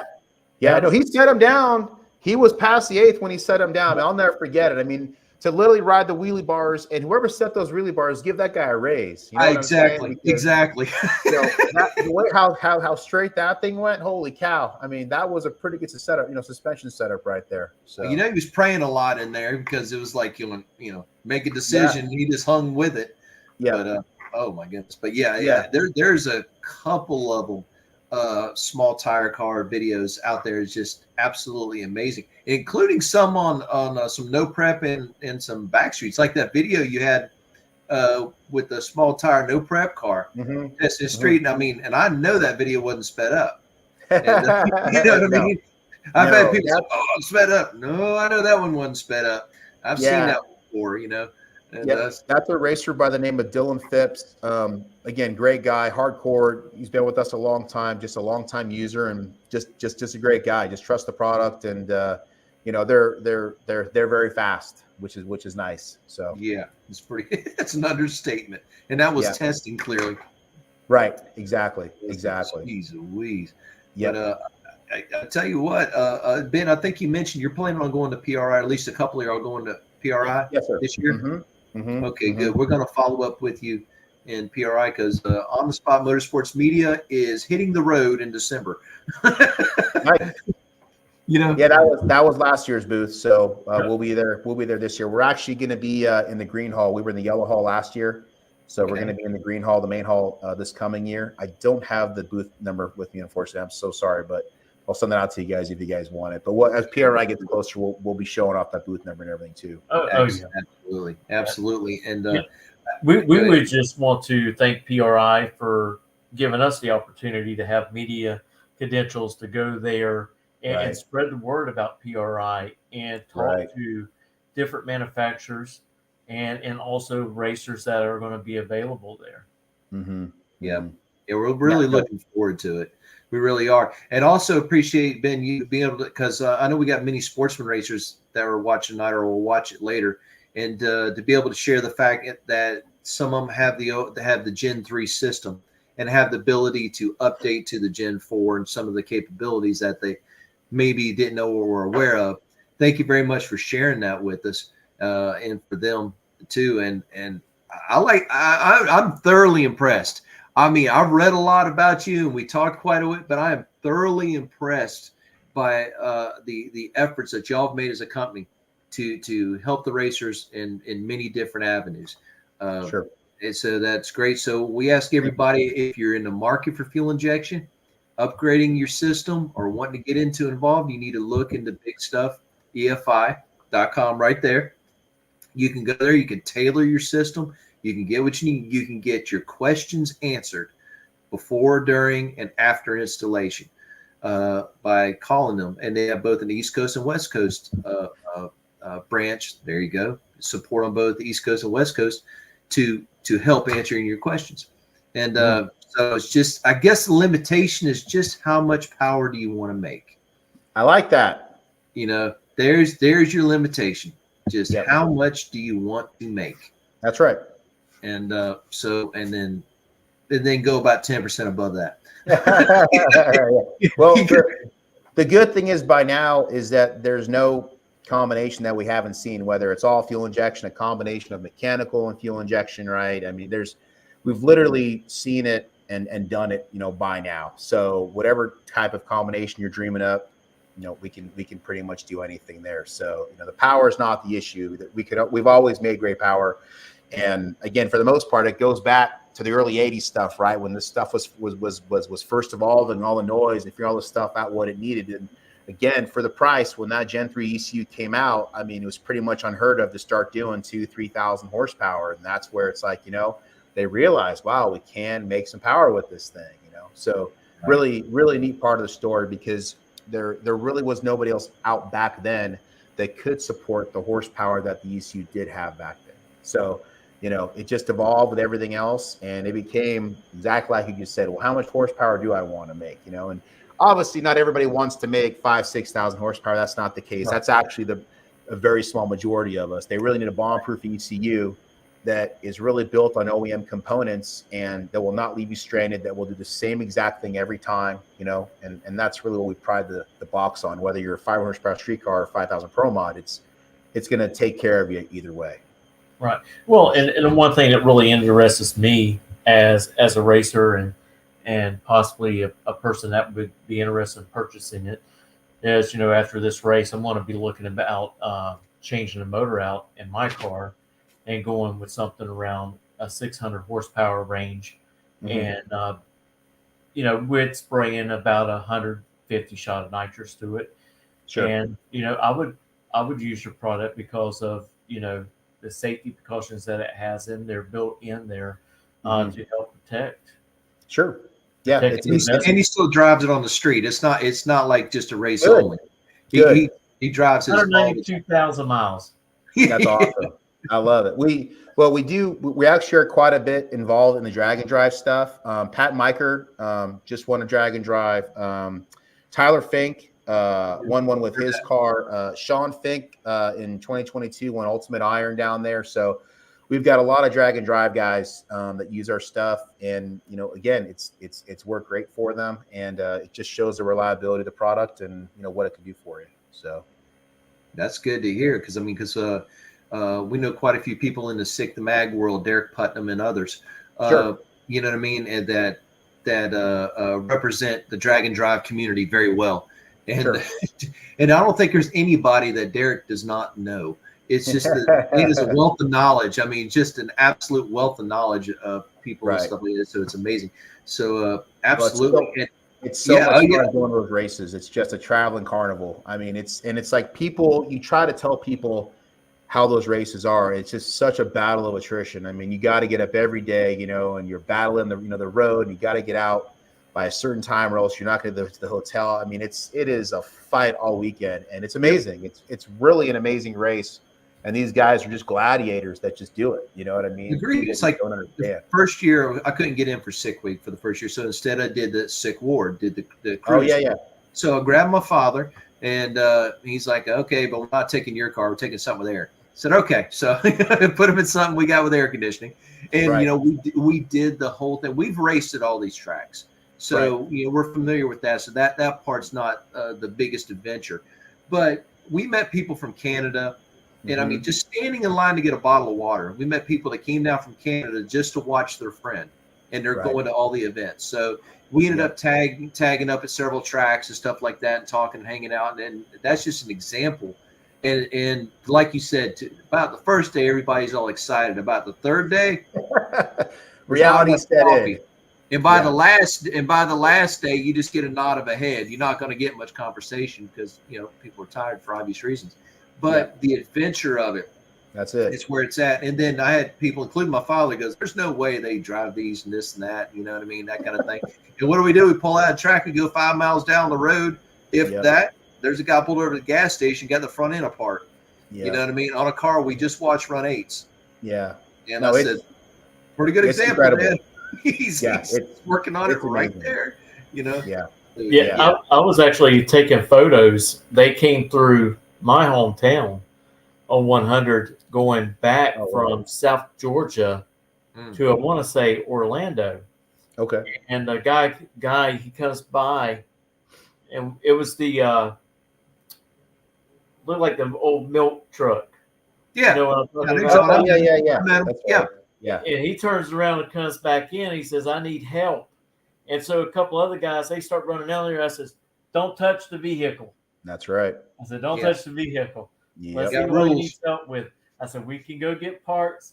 We can bring it back, but we cannot work on the vehicle." And they're like, "Are you serious?" I said, "I am serious. That is part of the thing."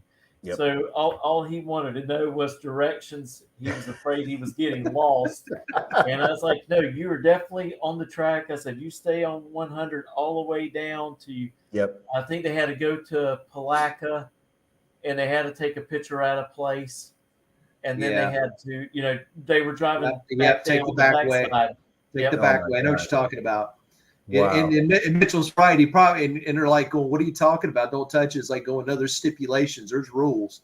And I mean, if you brushed up a car, nobody's going to say nothing. But if you're, actually doing something to help, and it's Mitchell. Funny you mentioned that because we talked to somebody a couple episodes ago, and they told us a little story off air. Sure enough, that one of the guys who won the year before in one of the smaller classes, I say smaller tire classes, was dominating, came back the next year, and someone goes, "Wait a minute, you need to follow him." But sure enough, he was driving 20, 30, 40 miles or whatever like that. Somebody meeting up in an enclosed trailer and taking it closer. Oh, he got caught. I mean, like red-handed caught. Oh my God. When I heard that, I started laughing. He goes, "You don't see that guy back at the events anymore." No. And I'm like, "Well, that would leave a very bad taste in everybody's mouth." But it's bad. That's it's like bad.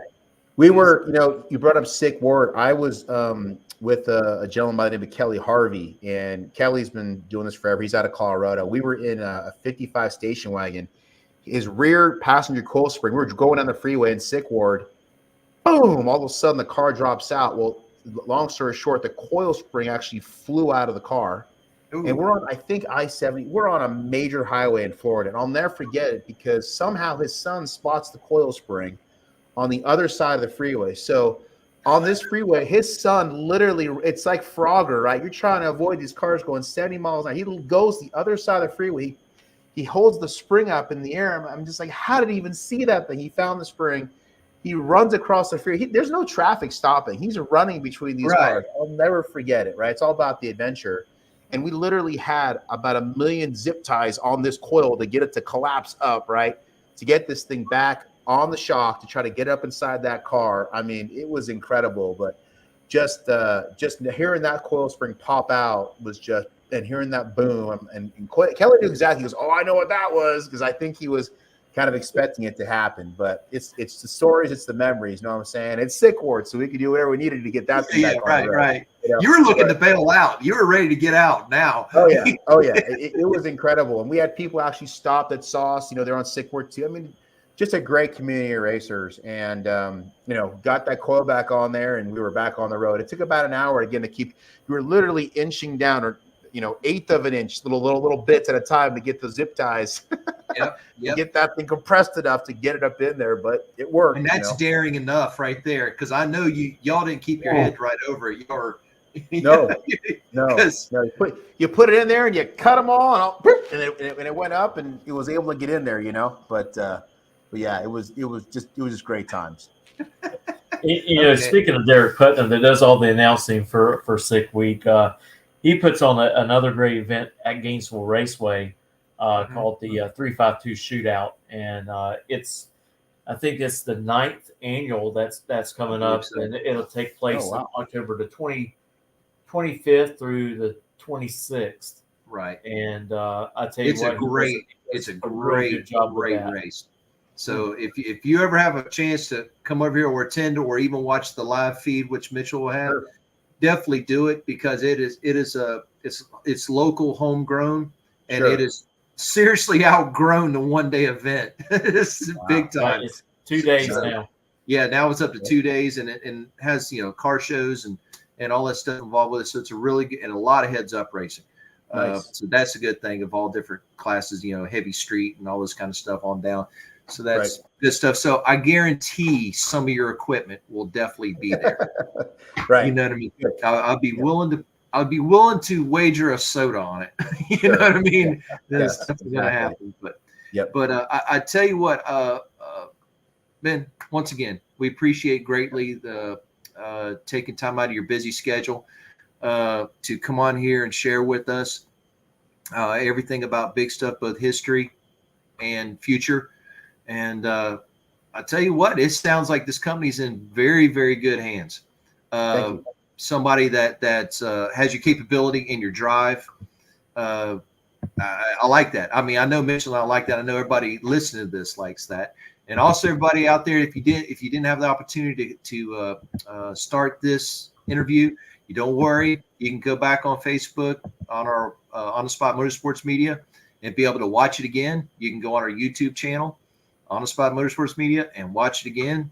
And we ask you also to continue to support Big Stuff and to go to BIGSTUFFEFI.com and look up any and all fuel injection questions that you have. And like I said, you can get with Ben, Brian, or any other people there at the company, and they'll be able to help you out. Yeah. And I want to thank you guys for having us on. I mean, again, it's only 2 hours. We stopping already? I mean, we can No, you keep going. 2 hours. Keep going. I don't care. I don't care. Keep going. No, I mean, like I said, we can talk fuel injection all day long. But no, I just want to say thank you for having us on. Giving us a spot to tell people about our products. And I just think the biggest thing is that we walk our talk. So if you've been a user in the past and you've got questions about it, you can make a phone call. Be happy to talk with you. And again, everything that we're saying we do. So I know it kind of sounds a little. It can really do closed loop per cylinder. It's Ethernet for under $2,000. It sure is. So it's is it all made here? Yep. Is our software done here? Yep. I mean, it's we keep everything here. We try to make it simple. So we'd happy to have a conversation with you. And again, just thank you guys for having us on. I really appreciate it. Thank you. Yeah, I mean, I'm like, where else are you going to get a piece of equipment like that to manage your whole system? I mean, it's just awesome. For that price point. Yes. For that price point, that competitive price point. Mm-hmm. I don't know. Yep. Mitchell, we got to get some sponsors and we got to build a car. You know that, right? We got to. I mean, Mitchell and I, we talked about that on the side. I mean, we'd like to build a drag and drive car and a car we could foot brake and split. And all this kind of stuff. And I would love to do it. I'd love to. Well, maybe Big Stuff can be in the runner for the guys' fuel injection, and for what I'm saying, for what you guys. There you go. Yeah, saying we can probably work something out. You can probably work something out. You can make it work, is what you're trying to say. I think so. I definitely think so. Okay. Well, if that comes to fruition, we'll definitely you'll be on our speed dial to call first.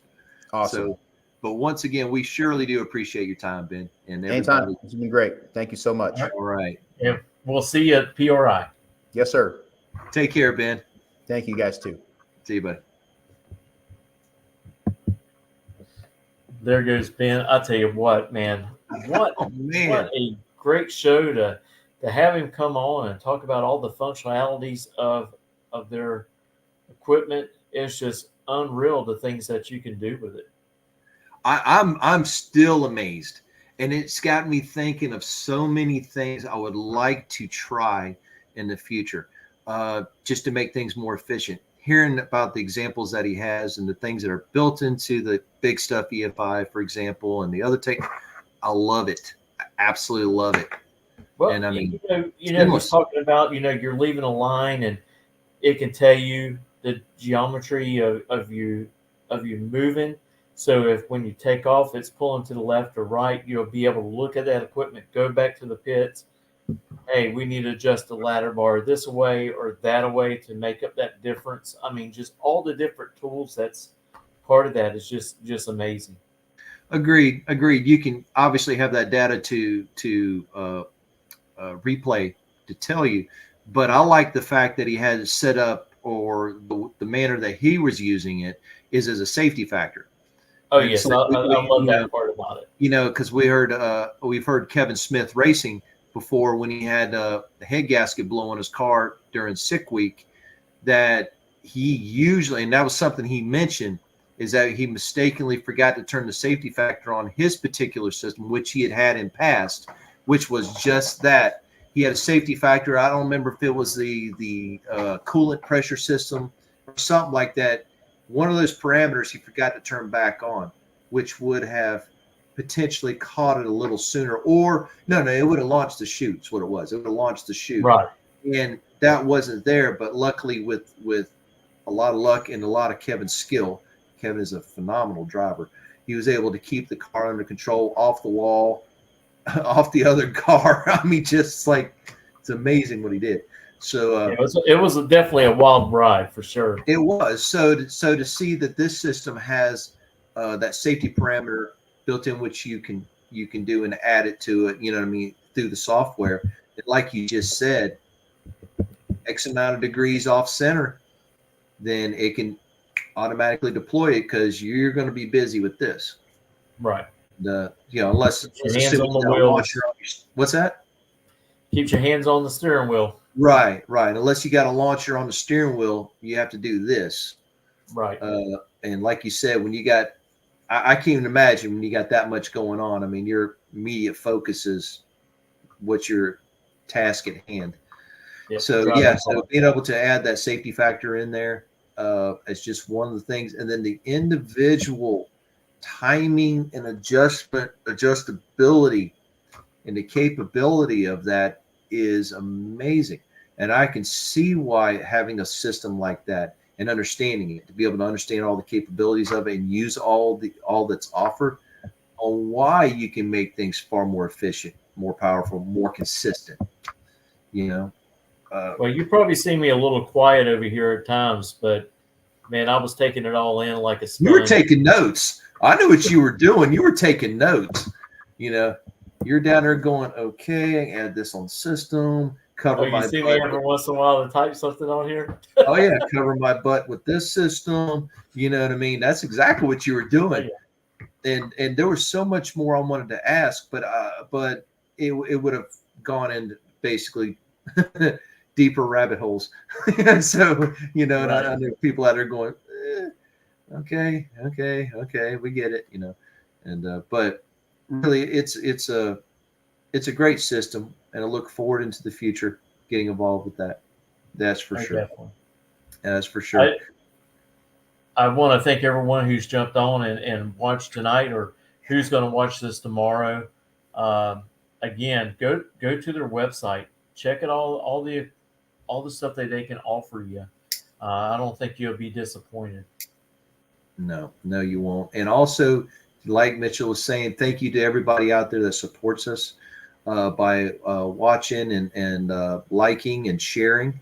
And we ask you to continue doing that because we're gradually growing, and we greatly appreciate everybody that does that. Mitchell puts a lot of hard work in with a lot of articles, and thank you for supporting his efforts there. And also, we are working on reaching out to more products, to more racers, to more companies, to more track managers. This time of the year, it's kind of hard and busy with some people, obviously, with scheduling. So we're working on that. But like I said, if you have somebody out there you suggest, please let us know so we can get in contact with them and share their story.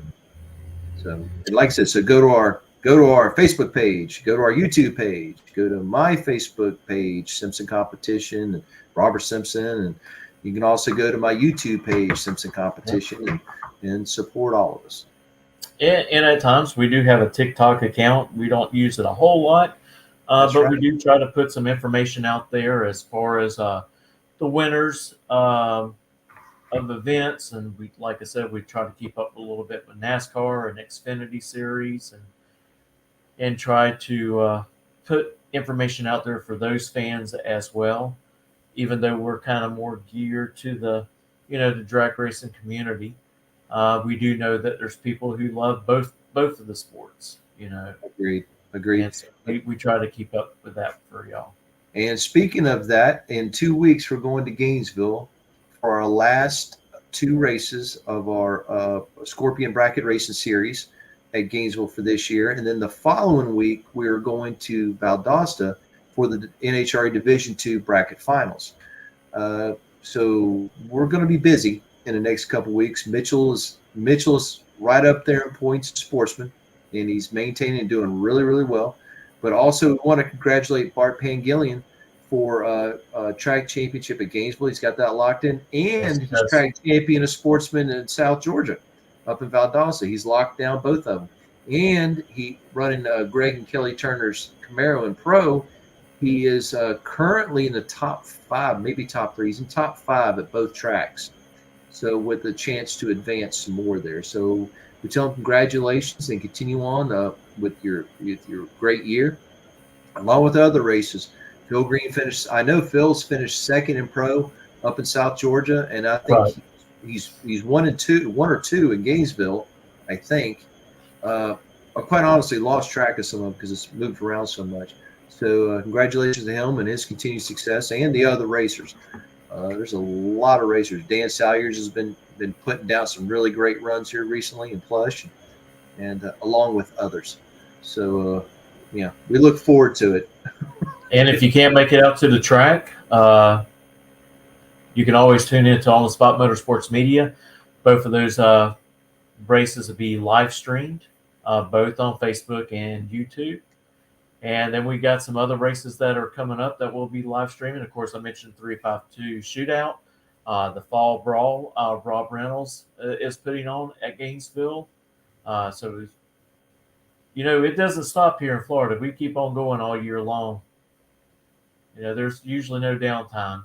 Oh no, there's not. I mean, I came back last week, was it, from the Tri-Fi Nationals up in Bowling Green, and had a really good time. I was able to meet some great people there and see some really cool racing. And then, like Mitchell said, we're going to Georgia. We're going to Gainesville and then Georgia, and then obviously Rob's races and the 352 Shootout and the Night of Fire at Gainesville. Yeah, the Night of Fire will be live streaming that as well.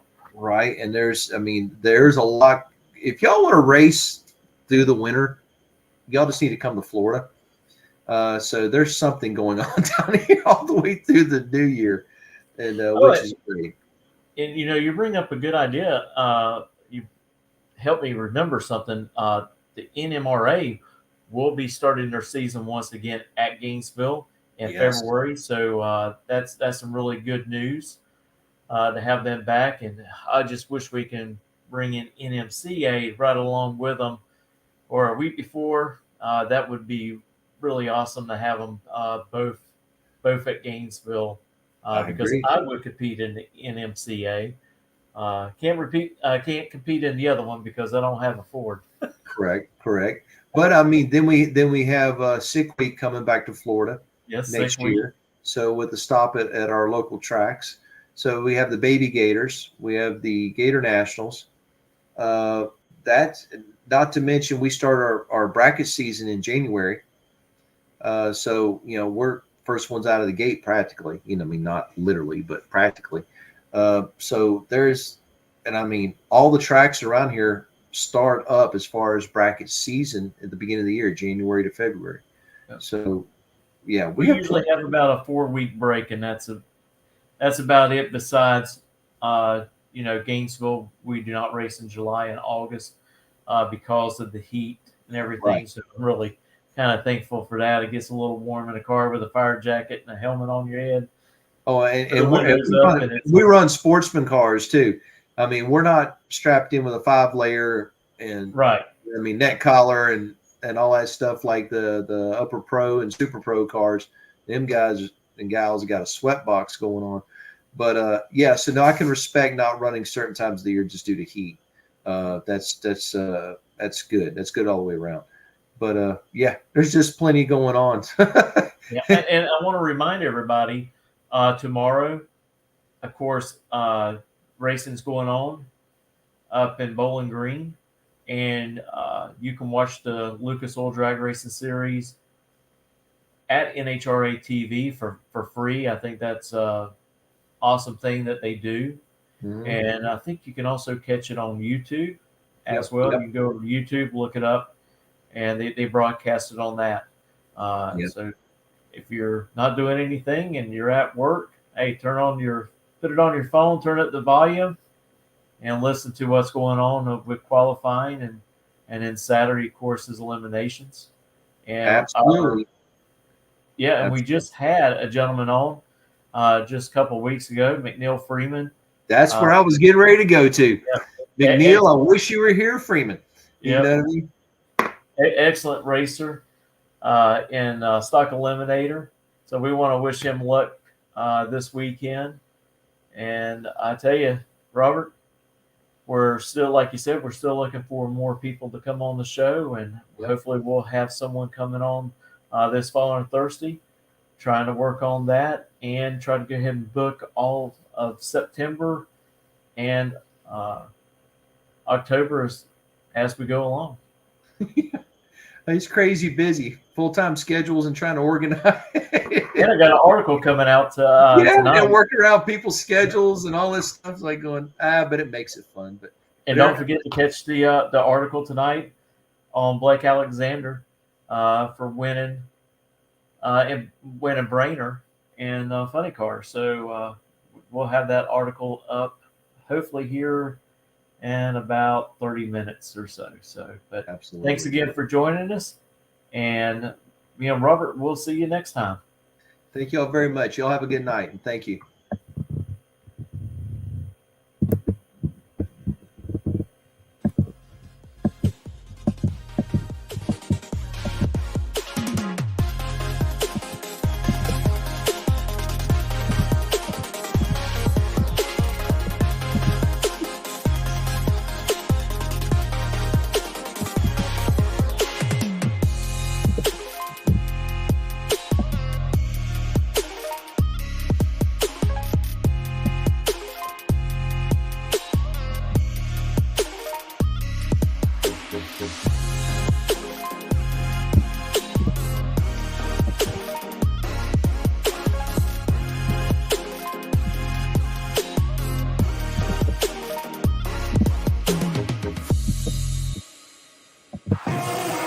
With more than 30 years of engine and drivetrain experience, Big Stuff is your one-stop total power management solution.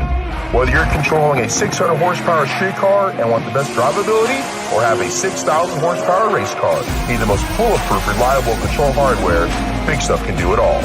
All of our components are designed and manufactured right here in the USA, including our computers, wiring harnesses, touchscreen displays, and more.